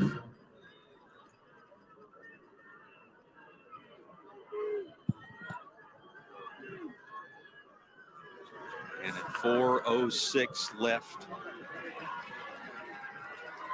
as it ends up being the second down designation. It's going to be tossed out near side. That's another in the direction of Evan Singletary. Singletary going to be shy of the first down. Third down and a few coming now for the South Florence Bruins. What can they do on the backside of the safety with possession now right at midfield ahead of the third down play? You want to keep another drive going because they really have not done a lot in this second half early. Northwestern's really been strong. It's a team that's 5 of 8 on third downs, and you can make it 6 out of 9 as they move the chains with a Will Lou Opportunity School first down. Take a look at this play. Hit the right side of the offensive line. Did a good job. Just throwing people out of the club right there. Just a good block, a little kick-out block out of the tackle. Good job up front. Why not Shaquem Shiloh? Doing a lot of the heavy lifting again on this drive, and why not? He's a state champion weightlifter in his own right, in addition to all that he's done on the field. Timeout called for. We will take it as well when you return to Columbia. Much more of the 4A state championship game with our broadcast presented by A&I Fire and Water Restoration. am glad I'm here because it's.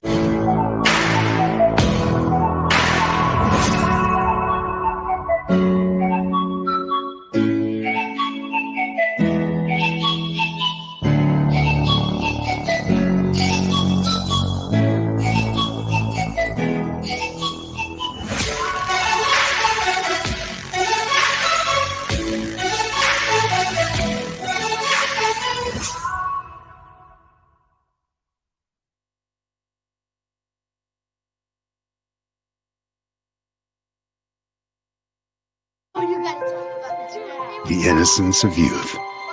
Is there anything any better? But soon they'll be in high school and facing all the same challenges you faced. How to make friends, how to fit in, how to be cool. We want our children to have everything they'll need to live fulfilling and productive lives. Make sure the kids in your family are among the more than 12 million participants in America who take part in high school sports or activities. Dillon, player of the game selection, and there's plenty of time to make your case to become the Warren and Dillon player of the game here in the 4A title bout. Nothing settled yet. 10 points, the separation. Trying to find out what will happen on the ensuing drive following the safety. We're told Jalen Davis in there among those being credited with just what was a tremendous push up front to secure the latest 2 points for South Florence, and now the Bruins trying to add to it after the kickoff that followed. 3:23. One more time, we'll say it. Remaining here in the third. A lot of football left in this one, and a flag flies before the first play out of the timeout is run. Sellers looking on in disbelief. Here's the call. More motion against the Bruins. Flags just kind of started appearing up more and more. The game got a little messy here in the second half. Well, it started with a return of the opening kickoff of the second half by Elijah Caldwell. Northwestern pulling within a single possession, but the safety by the defense for the Bruins, and now we'll see what the offense can do for South Florence. And you know, so much of it comes back to what Lenora Sellers can do, and he's across the 45 down to the 43-yard line. But it was first and a mile, so it's going to be second down and 11. His first on a long-distance phone call, but I tell you, Lenora Sellers is taking a lot of pounding now. He's a tough kid, but the hits will take a toll at some point. You see him right there. He's a sturdily built kid, but Northwestern's getting some good looks on him. One thing we haven't talked about with him, they talk about what a joy he is to coach, just what type of young man he is, in addition to be a great representative of the state of South Carolina, should he end up getting the nod for that Mr. Football, just because of the way he carries himself on and off the field. State. The word is composed, I keep saying. Level-headed, composed, mature. Those things, that's what you want to see your quarterback leader, and look at this run. Continuing to stay up. Now, there was a flag at the very start of this, and he'll be knocked out of bounds with some force just inside the 30. That was a first down run, but it's going to be a shift against South Florence. It's going to bring this back. Like the third one of those we've had is something in the formation of where they starting these plays. We've seen that a couple. Look, there's a conversation between Mighty Mouse and Coach. A teachable moment right there, even in the state championship game, 15 contests in. Here's another look at it. Yeah, he started early. Yeah, he said, yeah. Jakeem Shallow started a beat early on that play. Here I come to save the day, and he's done so throughout. Couldn't wait to a little quick getting there. Couldn't wait to get there to save the day. That time around. Second down and long, in effect. They need the 33-yard line as the ball is on the 49. A real chance for Northwestern here with South Florence behind the sticks, and Sellers' pass is incomplete. Little low toss as he tried to go back to Evan Singletary again. Jamar Perry there defending. He was well covered as well, but they tried to fake like it was going to be a quarterback rollout. He just stopped and thought he had a man across the middle, but well defended. Take a look right here. You got to watch Perry. He's a ball hawker now. He puts his hands on this, actually knocking it away, but he has 6 interceptions on the year alongside 55 tackles. So dangerous when you go Perry's direction. And we got a player down. That is Jaden Sellers, the sophomore, younger brother of Lenora Sellers, who's down on the turf right now. Has a couple of touchdown catches to his credit on the day, both of just under 40 yards. Boy, you saw his reaction as he tried to put any pressure whatsoever on it. That's a cramp. I think that's a bad cramp, too. When they come, now when one comes, they usually keep coming. He's played a lot of snaps tonight. Look at that walk. That's I have a cramp walk right there. There's some fluids in him and get him back out there. Has 3 catches for 72 yards. He has a 31-yard touchdown catch and a 39-yard touchdown catch to Jaden Sellers. Good-looking sophomore player. Good-looking player. And by the way, he also holds an offer from Syracuse, as you might expect, as he's put together the good work thus far. And his brother, Lenoris Sellers, highest-ranked recruit in the Syracuse class for 2023. We haven't designated that, and we really had time to lay that out there. But he's the highest 2023 class member for Syracuse that exists. So they are really keying in on him as the future of that program. So we mentioned people trying to pry him away from Syracuse. So you got to know they're fighting just that hard to keep him as well. The big orange in New York. A young man who runs that offense so well, trying to get away, will do so, but cannot set the feet and fire away before enough of the Northwestern pursuit reaches him. Combo of look like among others there to bring it in. Watch the pressure. Jackson is there, and then was going to say at the end that it's DJ Jackson, and he had a little help just closing off the lanes by who else but Will Massey there again. Yeah, those guys have played themselves a ball game in great pursuit. Another punt. Oh, this came awkwardly off the foot of Sellers, and it's going to go behind that Bruins bench, and Northwestern's going to have tremendous field position. So not only do they turn away the Bruins offense on the ensuing kick following the safety, they're going to be set up pretty nicely in their midfield, Stacey. That right arm of Polk, just off the side of his foot. He just missed it. He knew it immediately. He basically just shanked the punt right there off the side of his foot. The punt went about 10 yards. And Melvion Robinson was in there trying to provide some pressure, but you said it. That was just off the side of the foot. Northwestern in business to do business right now. Here comes the 47-yard line where the Trojans get started. Begin with it on the ground, but that's in a big-time pile of bodies. 2 minutes remaining in the third quarter. 10 points separating these two 4A combatants with a state championship on the line. What a night in Columbia. This is the game under the bright lights. They get the premier stage to close out the weekend, and they're making it count. They really are. His time is now. Going to be Turbo Richard who's handed the football here. Richard is into Bruins territory at the other 48-yard line. Another player leaving the field with a cramp. Noah Moore, number 11 for South Florence. He just limped off with a cramp. Yeah, it's starting to mount a number of those players that you're seeing battling through that. He's a junior linebacker. As Moore called his name on more than one occasion tonight. Here's a third down play for Finley Polk and company. Polk stays in that pocket, sees plenty of real estate, and he's going to rush this for a Will Lou Gray Opportunity School first down. Heads up play and wise decision by Finley Polk. Hasn't done much of it tonight, but he tucks it down when it matters here. Use those legs at time. We've seen the strong arm at that time. Great run to move those chains. Big drive right here, I feel, for Northwestern. You got to feel like they believe. Good way to close out the third quarter if they can get one in right here. Inside the final minute of the third quarter.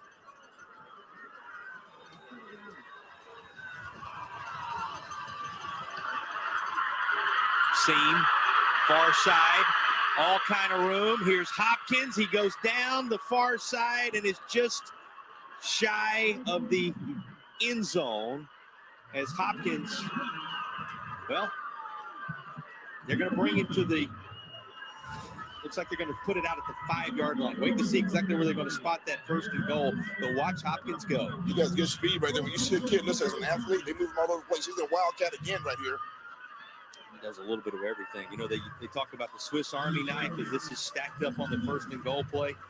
He's a wide receiver. He plays some quarterback. He kicks. He punts. Does a little bit of everything. Has 1,300 all-purpose yards and 19 touchdowns. And he's got one of the bigger plays of the night for Northwestern at a 72-yard touchdown reception last week in the Upper State title game. And he puts them in business here. But it's getting tougher as the bodies bunch up down there inside the 5-yard line. You got to wonder if Greer Hopkins has a pass in that package he has out there because they decided to clog that middle and shut down the run. And That'll bring us to the end of the third quarter. Northwestern on the doorstep to start the fourth, trying to take a bite out of a 10-point lead that belongs to South Florence through 3 quarters in the 4A state title game.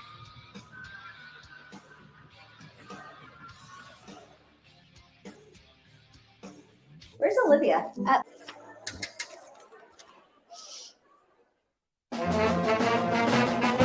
Hey, conductor, how about something new? You played this last year. Come on, get your head out of your sacks. Shh, we're trying to hear. Well, I'm sick and tired of hearing your kid play the wrong notes. Where's my kid solo? At least you can see your kid. Why is my kid stuck way in the back? The conductor only plays his favorite. I get her! Not solo! You see what I did? Yeah!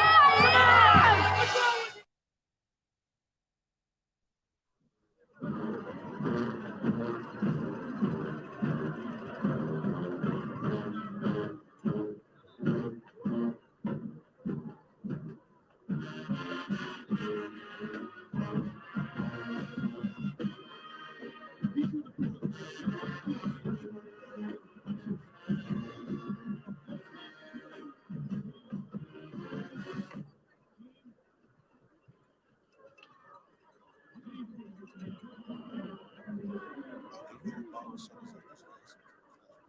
Which, that hadn't changed.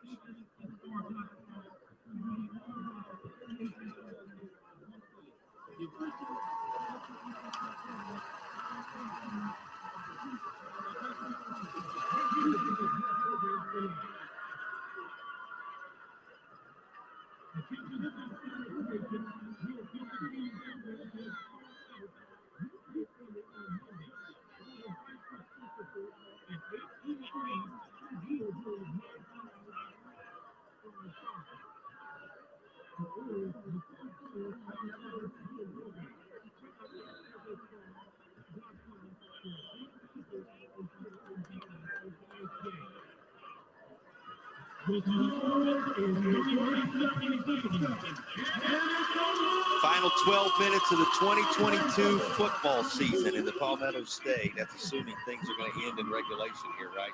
Who knows with the way this one has the potential to go.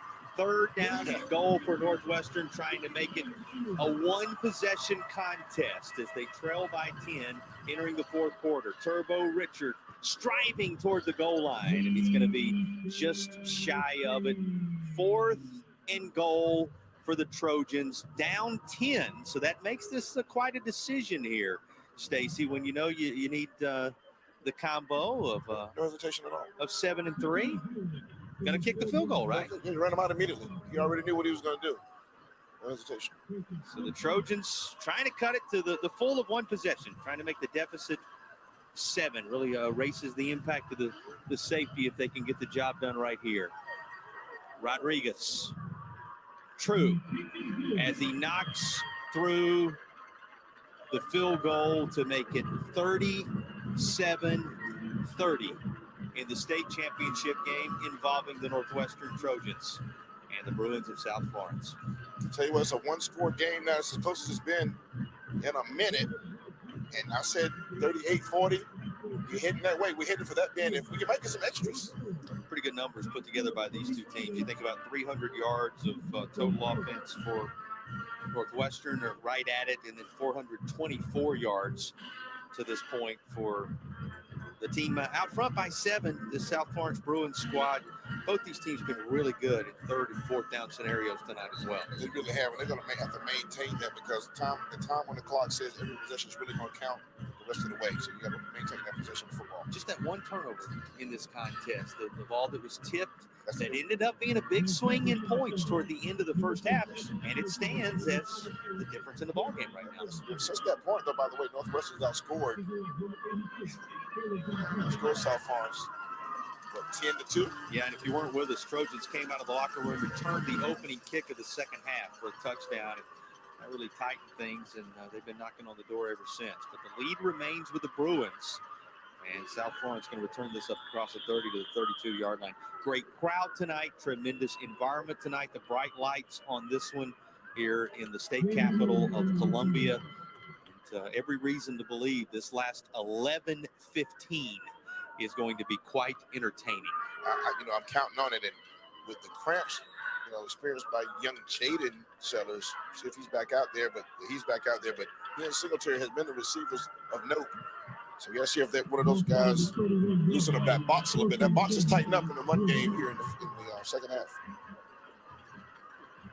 Shaquem Shiloh back out there in the rushing attack. Both he and Norris Sellers have rushing touchdowns along with the 3 receiving touchdowns, the 2 by the younger of the Sellers and the 1 by Singletary. At Northwestern, giving him something to cheer about on the far side as they snuff this out. 2nd and long coming. Take a look. DJ Jackson, number 25.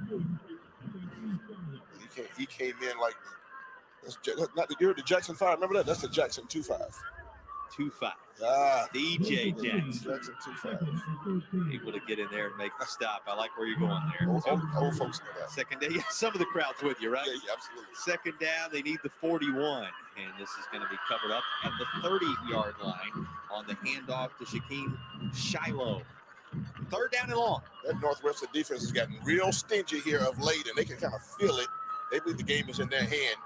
They're asking the crowd for some noise right now. They have the crowd, and here they come. Northwestern crowd in full throat over there. Northwestern's defensive line forced 4 turnovers in the Upper State title game. They haven't come away with the takeaways yet, but they've been a force by creating that push. And the fans are on their feet trying to will this Trojans defense to get the football back at the 10-minute mark of the 4th quarter. 3rd down, 11, and timeout is going to be called for by the Bruins of South Florence with 9:58 to play. We'll take it, allow you to catch your breath as well. Balance of this one coming with high drama in effect in Columbia. Our broadcast presented by A&I Fire and Water Restoration continues after the break.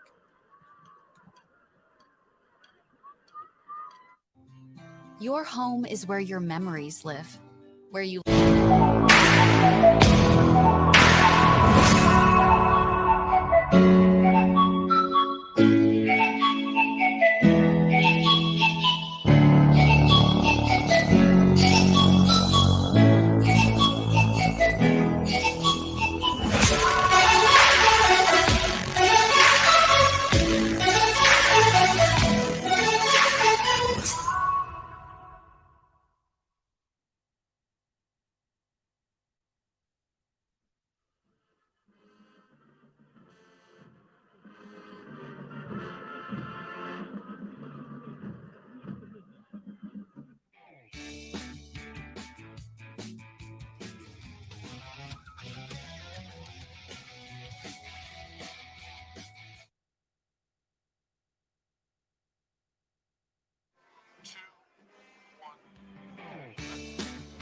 South Carolina's food scene second to none, and the food scene in Columbia, well, it's marked by pimento cheese, whether it's on barbecue, on a burger, use it however you wish. And experience Columbia SC's Pimento Cheese Passport available to you. You can download it at experiencecolumbiasc.com. 3rd down and long as they need the 41-yard line. Do the Bruins in the lead by a touchdown here in the 4th. Looking for a lot more than that down the far side. Catch is made at the 20-yard line on the other end, and they turn to the Sellers brothers when they need it most. Boy, what a moment to take a deep shot, Stacy.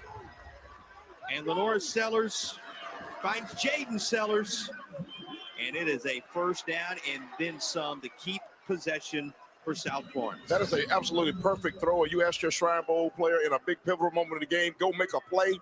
Threw it to his brother. He dropped that down to shoot. That's a big-time football throw right there. Yeah, the arm on display right there again, wasn't it? That is a coastal stone flooring 1st down, and it's right outside the Holy City, hitting an air red zone. Now in it, as this is going to be rushed inside the 10 and down to the 8-yard line. They will help Lenore Sellers up to his feet after the latest run, and it is a Holy City Heating and Air red zone chance. Holy City Heating and Air provides solutions for every season. This is the final game of this 2022 season. It is not disappointing, and looking for a little breathing room, South Florence is now knocking on the door. They really are. And this is, I think, very pivotal moment if you're at Northwestern. You got to get off the field right now. You got to hold them. A field goal won't necessarily kill you, but no points would be even better. But a touchdown is going to be backbreaking right here. That group hasn't come away with a takeaway yet. Keep that in mind. I was talking about it a moment ago, Stacey, as they do stack the ball carrier up here. This defensive line forced 4 turnovers in the Upper State Championship game against Greenville. The likes of Mason Greer, and we've talked about Morant, Pickett, McDowell, names we've called along the way. That group has got tremendous push at times tonight. No takeaways just yet. How about the equipment change? A little wardrobe change right there. Yeah, he's put a cape on. Just kind of threw that aside at the 22-yard line. A hand warmer, like I'm hot, I'm warm. I don't need a hand warmer right here. I'm good. Resting at the 22-yard line as we speak. No plans to go back that direction. Ball is on the 8. And it is 2nd down and goal. Good look right into Lenora Sellers, one of the great players in the Palmetto State. Comes to your side, thought about throwing it. He's eventually going to be wrestled out of bounds. Tremendous pursuit for Northwestern by Melvion Robinson, a senior linebacker who was there to provide the stop. Yeah, Robinson's made some plays. Does a good job going sideline to sideline, using his speed, and a good short tackle, getting the big Lenora Sellers down that time, and good coverage because he had nowhere to go with the football. He wanted to throw it initially. It's 3rd down and goal. On the other end of the field, late 3rd quarter, we saw Northwestern come up with a goal line stand. Stopped Sellers and company by inches on the measurement. Can they do so again? 3rd and goal here. Sellers, wide open receiver, creates some separation in the end zone, and it is a 2nd touchdown catch for Evan Singletary. Had the long reception a bit ago, had the early touchdown reception to start the scoring, and here he provides a little breathing room for South Florence. The people from Flowtown getting excited. Look at this throw. Beautiful play call. He was wide open. It looked almost too easy. Wide open. Able to get away from his defender, and Sellers seeing it all the way, connects with him. Extra point is no good. So the lead at 13 after the latest touchdown toss. 4 of them in the football game for Lenora Sellers. And they are flying the Bruins flag proud mid-4th quarter.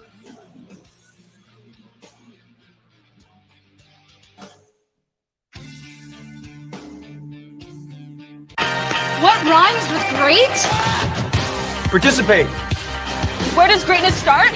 Here, in the classroom. On the stage. In the pool. On the field. Where will your greatness take you? To better grades. To more friends. Yeah! Be great. Participate!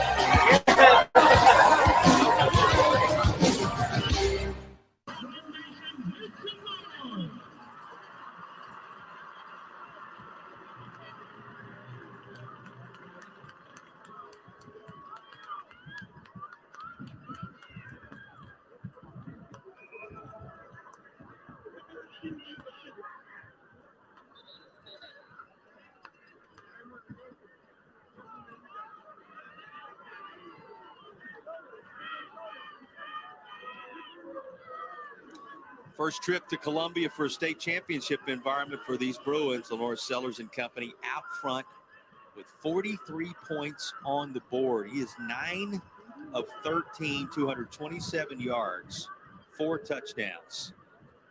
And he's connected a couple of times with his younger brother and a couple of times with Singletary for touchdowns. Has a rushing touchdown to go with it. Shiloh has a rushing touchdown to go along with the good work that's been done tonight. Add it all up. And this is a Bruins team that has embraced their first ever championship environment in the driver's seat, but a lot of football left with 8:17 to play. Have we talked about Lenora Sellers kicking the ball off? Well, we talked about his punting game a little bit earlier, right? Here he is getting set to put a right foot into it and kick this. That's going to be off of Richard. He's going to pick it up. Look for some space. There won't be much of it across the 25 to the 27-yard line. Well, why not? He does everything else, right? Man, he's going to drive the bus home. All that. Wash the good laundry, all that. And definitely probably attend some banquets at the end of the year for some statewide That's awards. something we should talk about that we've seen over the last few days, Stacy. So many of these kids, multiple roles. Yeah.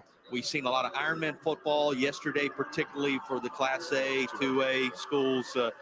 These kids give their heart and soul to this game. They do so much, and it's certainly been a pleasure for us to watch their efforts over the last 3 days of the state championship extended weekend.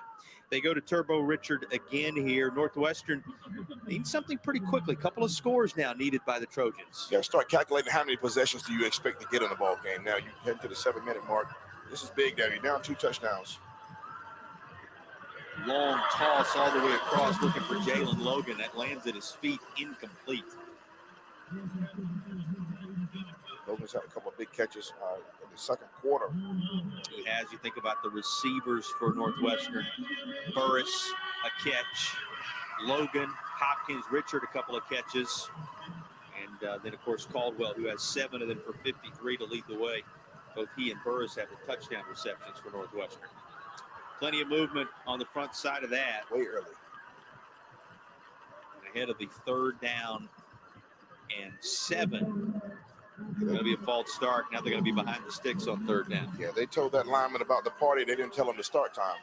Somebody's always early. Somebody, the first guess, that was him that time. A little bit early, as you said, to that last play. We'll see what Northwestern has in the playbook after this. Polk, by the way, haven't given you his numbers in a while. 14 of 19. A couple of touchdowns. Sacked once. Does have that 1 interception off the tip. Going to be flushed out to the 25 is all that's available, and 4th down is coming for Northwestern. 4th and a mile. They'll need the 38-yard line, and it's with 7:22 to play and ticking downward. No-brainer for Northwestern right now to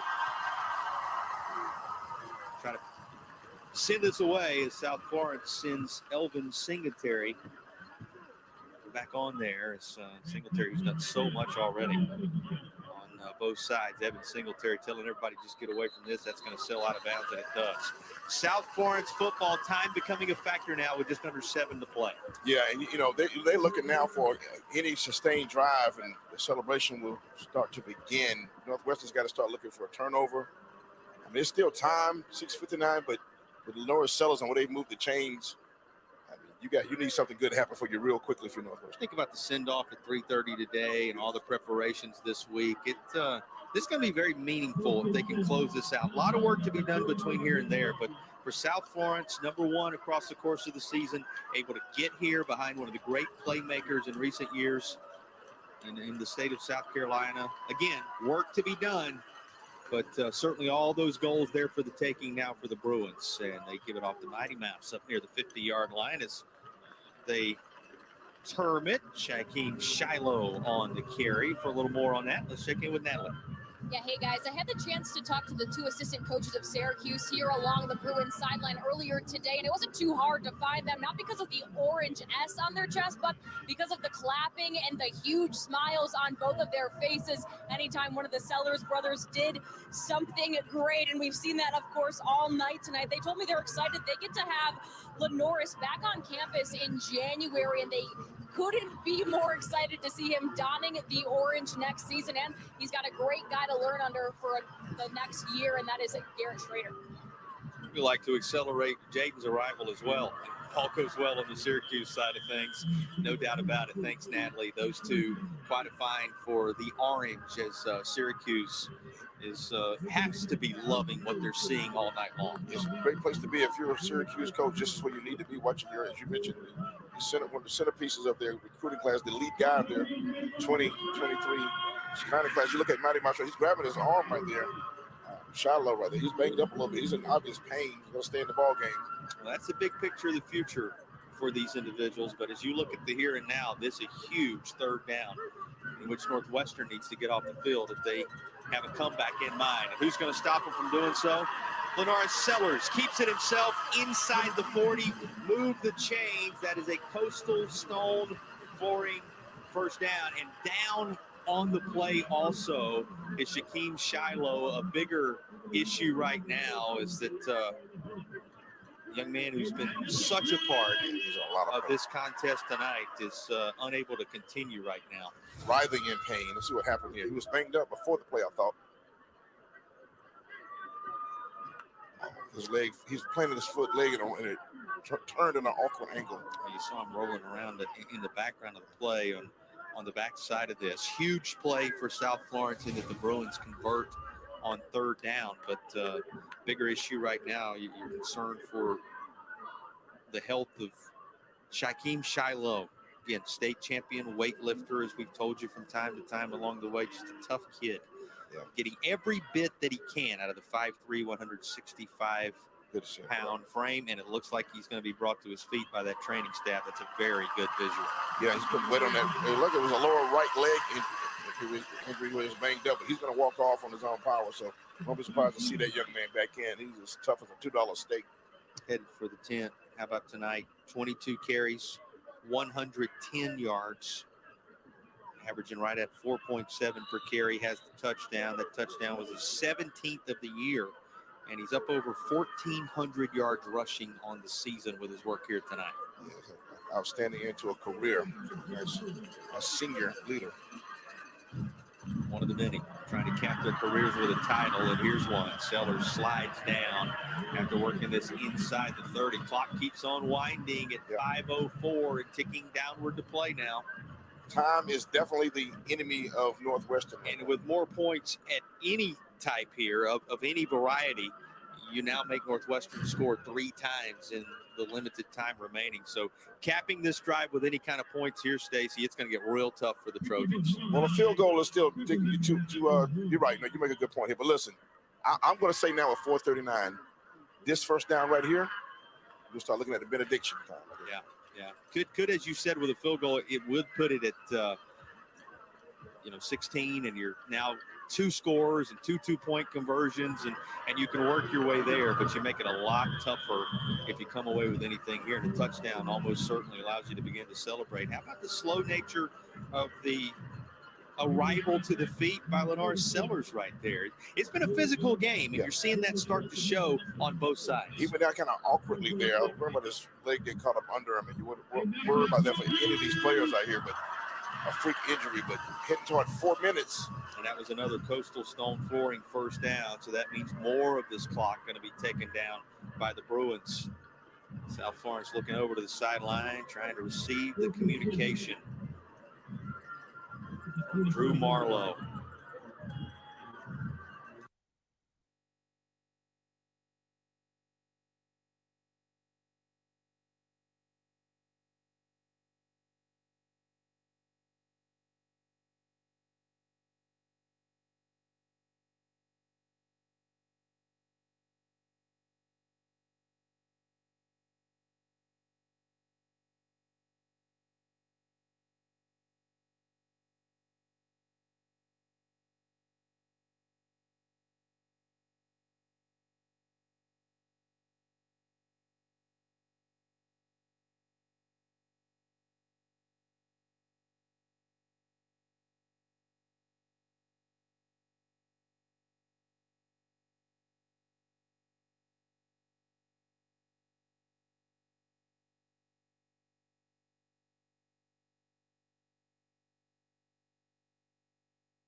knowing he gave Northwestern all he could give them.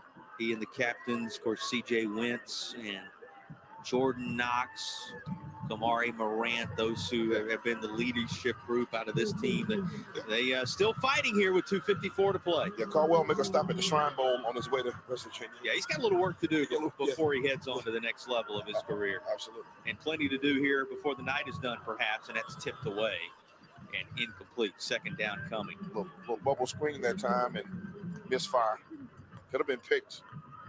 Now we saw that really turn the ball game in many ways from a breathing room standpoint for South Florence early on a tip and an interception. The only turnover in the ball game. Quincy Rhodes coming away with the interception, returning it deep into Northwestern territory for a late score that made it a 2-score game, and it stayed that way for the most part, more often than not in this contest. Here's Turbo Rich since that time. Here's Turbo Richard, and a flag comes in at the 30 as he's out of bounds just beyond the marker. Let's see what the penalty results in here. South Florence put up a 50 in the title game. Yeah, I mentioned that. Reached the half-century mark here. Yeah. And a discussion about this most recent penalty. Well, they started the year scoring 53 against Goose Creek. And they are going to end the year putting 50 up in the state championship game here. We'll see how it all shakes out as you see the Northwestern coaching staff looking on. This is an extended conversation taking place between our officials now. They go to the Robert's Rules of Order. Pulled it out of the back pocket. Yeah, motion made and seconded and voted upon. There's a hold. On the offense, 10 yards from spot. Replay second down. So it's going to be second down from 10 yards further back with 2:42 to play. Let's walk through the year while we get a chance here as they walk this off. 53 points in a win over Goose Creek. Oceanside Collegiate put the only scare into this group, 29-28. They would end up playing for a state championship last night. That Oceanside Collegiate group took down OW 35-8, Carolina Forest 49-14, South Point 42-7, Hartsville 33-28, Wilson 63-0. A memorable contest there back on the 7th of October. Myrtle Beach 56-21, North Myrtle 46-0, and another shutout, West Florence 45-14. Richland Northeast as the playoff started, 61-18, then 50-0 over Bluffton, 52-21 against James Island, 43-27 over AC Flora, and the point totals just keep on coming. It sits at 50-30 right now with 2:42 to play in the state championship game. Quite a year already for the Bruins. Yeah, that half 100 is always significant. That's the it means something. Hallmark of a really potent, spectacular offensive output. Logan couldn't quite pull it in. Yeah, in and out of the hands of the intended target, Jalen Logan, on this toss from Finley Polk. Boy, he's showing a strong arm tonight, and a target, an on-target arm for the most part has Finley Polk. And, you know, you have to be impressed with what the sophomore has done in this game. You jumped right on it there, just reading the mindset that where I was going. This young man, he's going to still make his mark on Northwestern for a while, whatever happens here. He and Greer Hopkins come back among others. So, third down, going far side for Caldwell, and he leaps up but can't bring this down. And it's fourth down as Northwestern is beginning to run out of time and downs here on 4th and long with 2:29 to play. But, you know, tremendous year for this Northwestern team, and they're going to keep fighting right down to the wire here. A team that's been here 12 times in the state championship environment now. No reason to believe with some of those young pieces that this is the last time for a while for Northwestern. Probably going to see them regularly. Both of these programs are in real good shape. Very good shape for the future. Still 2:29 left in this one. And Northwestern still giving their very best effort as Finley Polk on 4th and long has to have it now. Caldwell again, and too much air underneath it as he won't be able to grab this. South Florence taking over on downs, and with every twist and turn toward home here, with the finish line in sight, the Bruins faithful begin to sense it, Stacy. We're heading toward the benediction. I'm going to ask you for a closing hymn here in just a moment. Pass the plate, and we can head on to the buffet. It's about that time, Jason. Well, it's about time to go ahead and make a determination on who the player of the game is, and I don't think it will come as any surprise. He's a Shrine Bowler. He is a finalist for Mr. Football, and on this night, he has been the star, shining from the very beginning.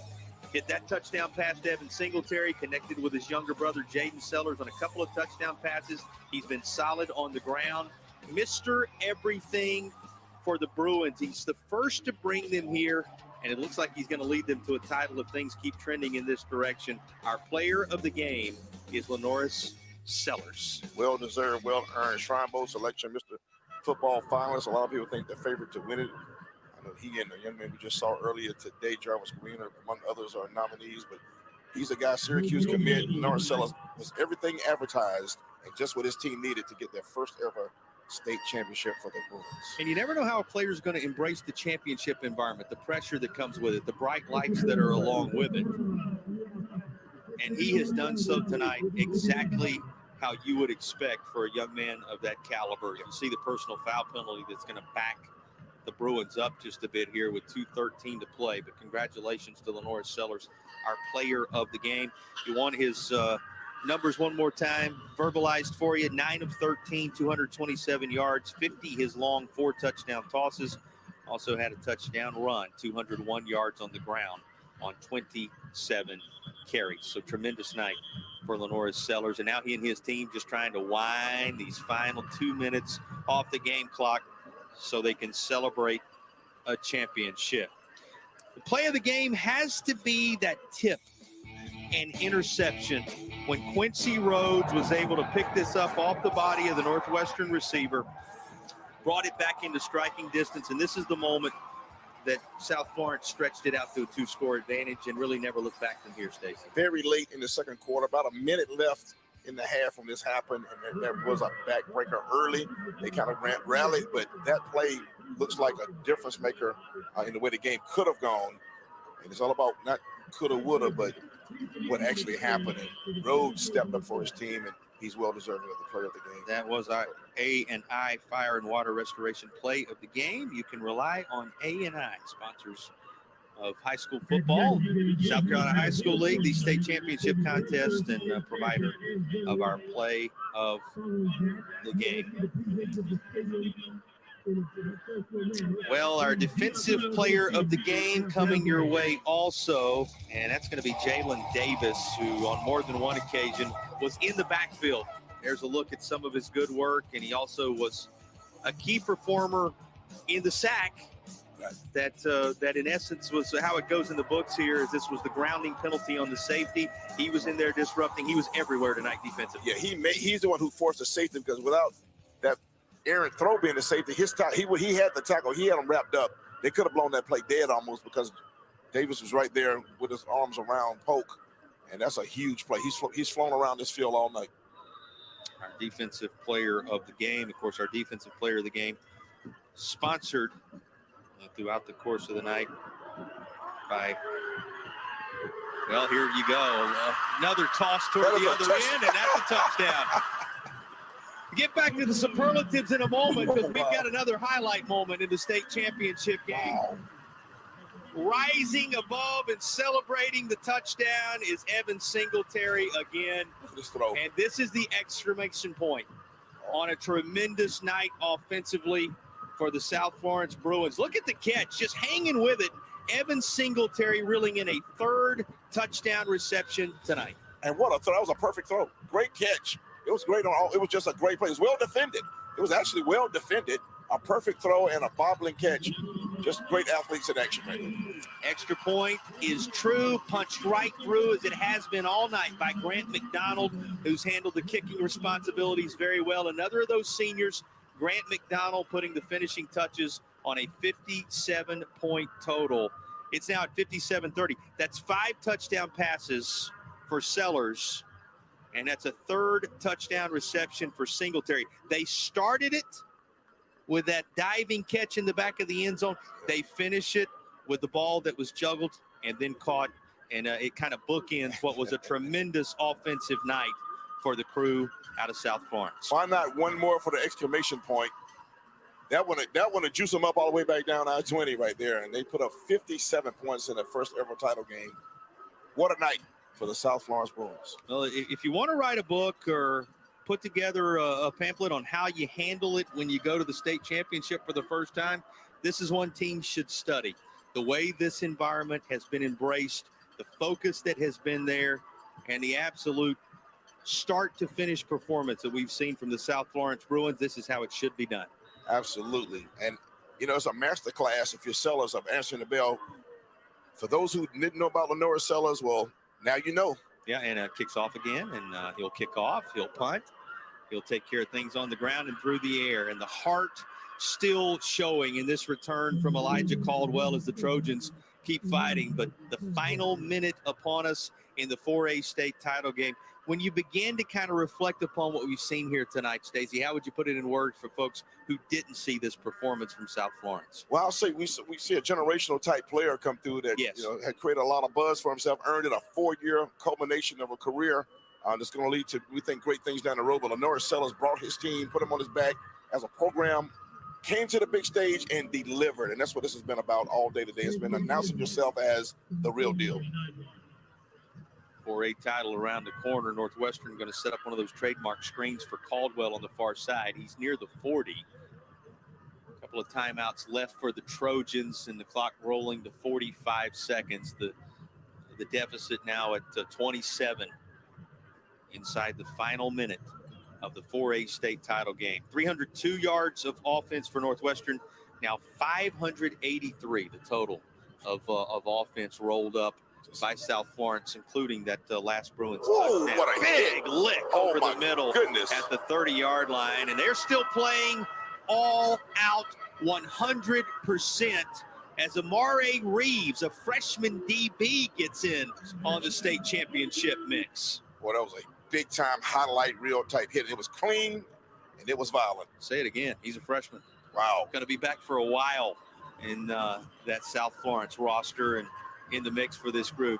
10 seconds on the clock as things wind toward closure here. Everything going to be brought to a halt at the 10-second mark. Well, just a night in which everything was handled beautifully from an on-the-field X's and O's standpoint. Now, this is not going to be the type of end that these two coaches want. You see their reaction and their response as they gather their teams up away from one another. And you see the, well, again, a teachable moment as Drew Marlowe gets his team ready to understand how to handle the finality of an environment in which the goals that you set at the start of the year are about to become complete reality here at the end. And how about it? 3 seasons in, he came into this with 23 wins thus far after his time at Sumter, where he spent his playing days as well as some of the key coaching days. Found his way back to Florence after being educated at Francis Marion, went to Arkansas State, got the PhD in what was it, Stacey? Organizational leadership, sir. At CIU, and he's put together quite the leadership for this South Florence Bruins squad, now 10 seconds away from a state title. Northwestern ball at the 29-yard line. Finley Polk, who's got a lot of career left in him, goes toward the end zone looking for Caldwell. It is incomplete with 4 seconds to play. Stand-up flow town from TV Road to Second Loop Road, Third Loop Road, and on down. You're about to be champions for the first time ever at South Florence High School. 4 seconds away from it. First trip for the #1 team in the state. They won the region. They won the city. They won the lower state. Yes, sir. And now, seconds away from a state title. Toward the end zone again. Knocked away. No time remains. You've been waiting to hear it. South Florence, champions in 4A. The Bruins with a 57-30 victory in their first ever trip to the state championship game. Lenore Sellers and company able to close the deal. The top team in the state for the majority of the year. They're #1 when they arrive. They're #1 when they depart. It is the Bruins of South Florence atop the hill in 4A. There's the Gatorade bath. Much deserved, much anticipated. And they will meet at the middle of the field knowing a trophy presentation is on the horizon. I've used the word impressive over and over again throughout the night because that's what comes to mind, and this was just that. The overall performance was just that for this South Florence team that, to borrow their own word, was relentless, and to borrow their coach's word, was focused throughout the year and throughout the night, and it results in the crown. Unwavering determination they showed. I mean, from the very beginning, no fear, no hesitation. They had a game plan. They executed it. The first half almost to perfection. Slow start in the third quarter, and they put it back together and finished just the way they started the ball game, with the passes over the top, the physical runs, big hits.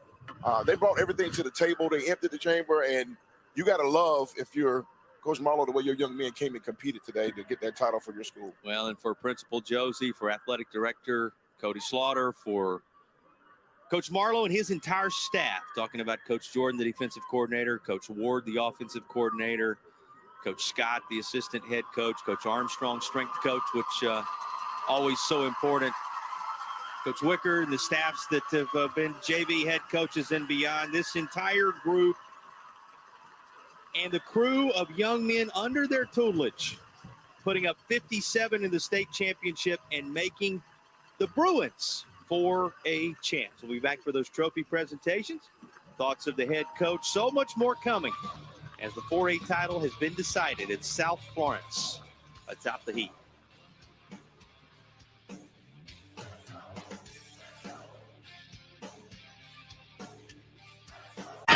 What rhymes with great?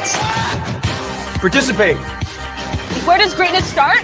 Here, in the classroom. On the stage. In the pool. On the field. Where will your greatness take you? To better grades. To more friends. Yeah! Be great. Participate.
Head coaches, at this time we ask that you would line up on your sideline just beyond the number of the trophy presentation.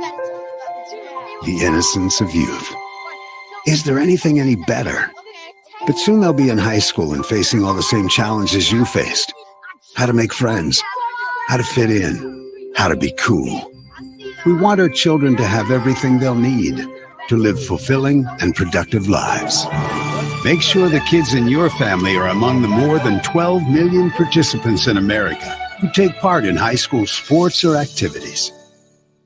We had a player pass away this past spring, and when I was sitting in my office right before his funeral, I looked up and I saw that, and I felt ashamed for having written that up there. And the Lord just really convicted me and really showed me the ugliness that was inside of me and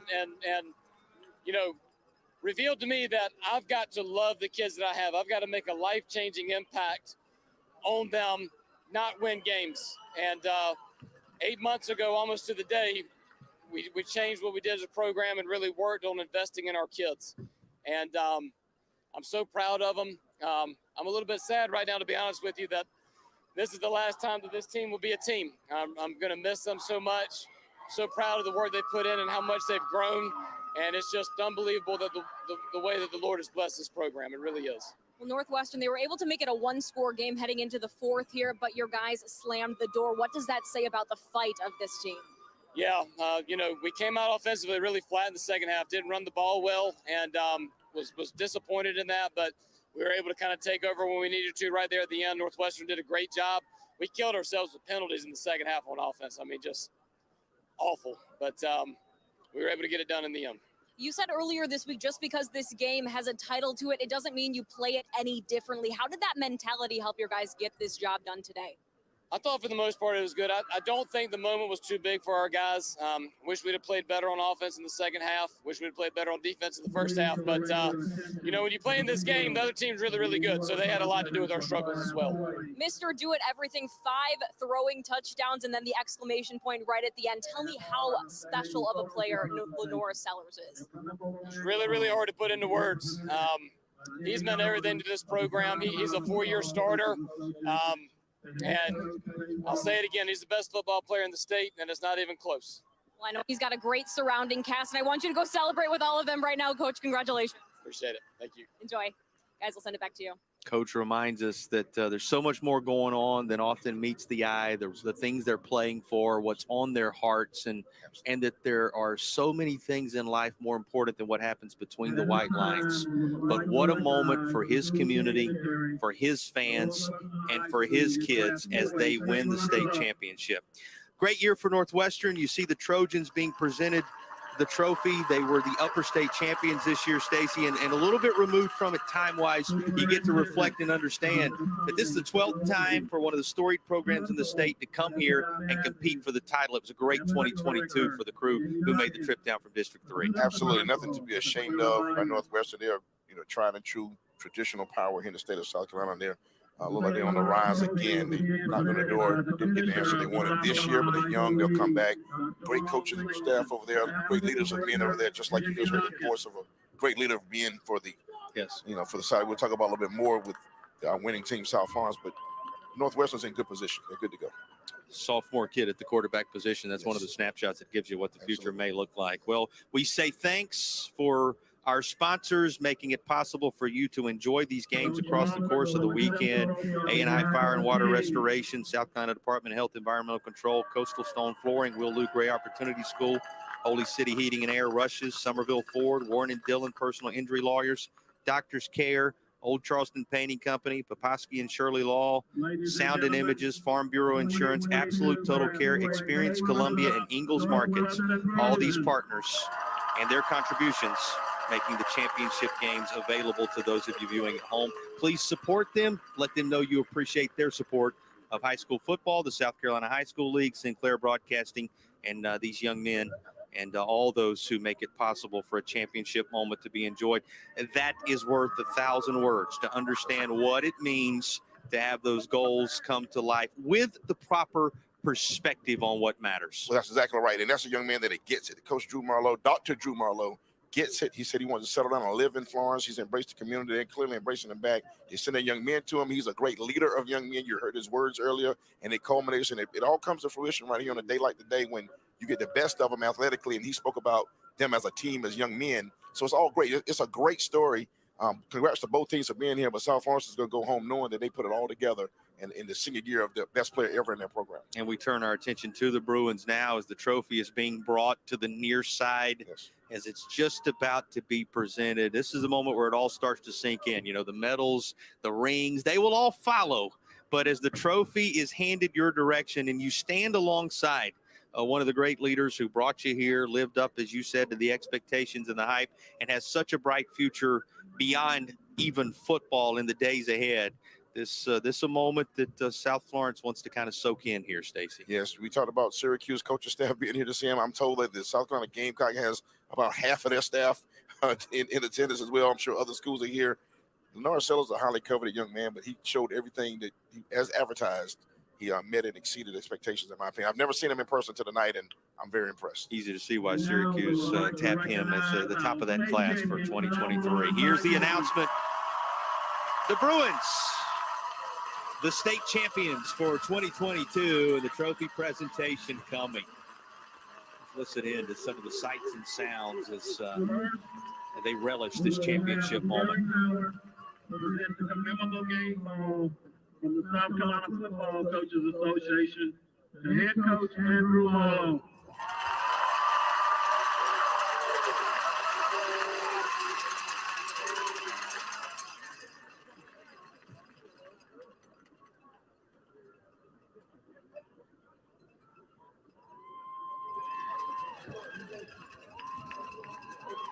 The school dignitaries from South Florence High School, the Class 4A state champion, our superintendent, Dr. Richard O'Malley. Principal, Shan Josie. Athletic director, Cody Slaughter. Assistant principal, Emily Green.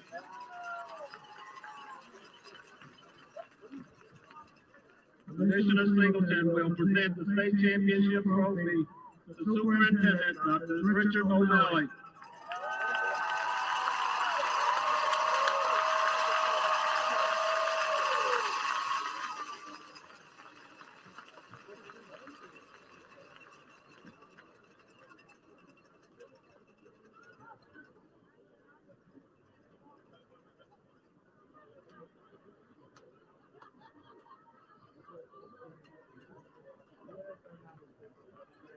Accepting the championship trophy on behalf of the team, Coach Marlowe.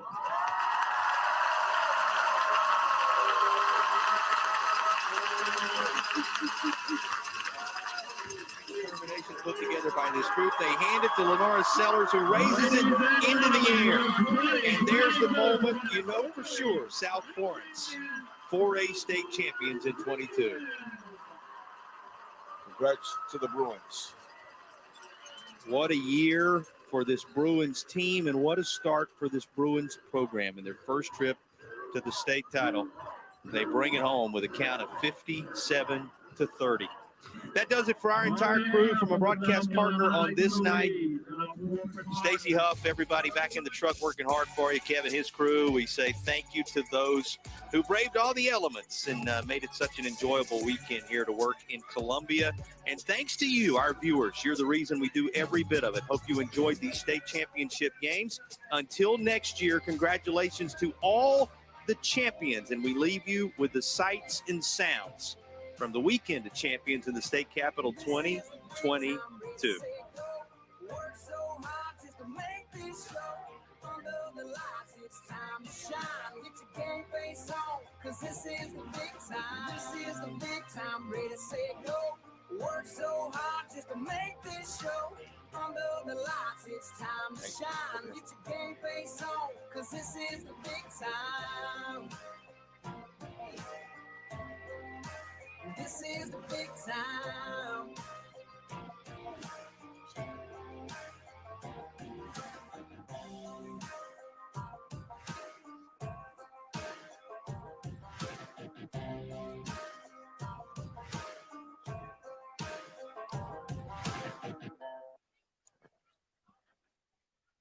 We did, right?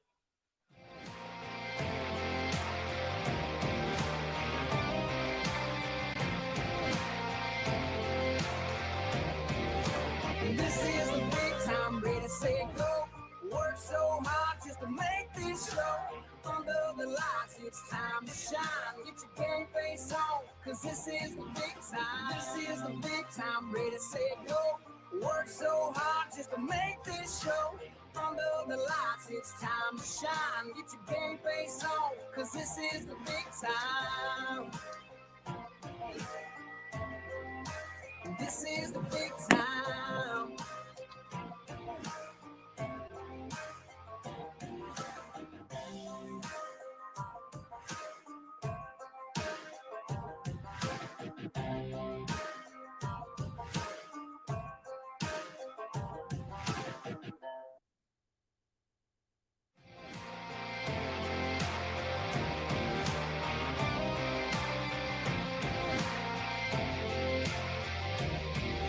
This is the big time, ready, set, go. Work so hard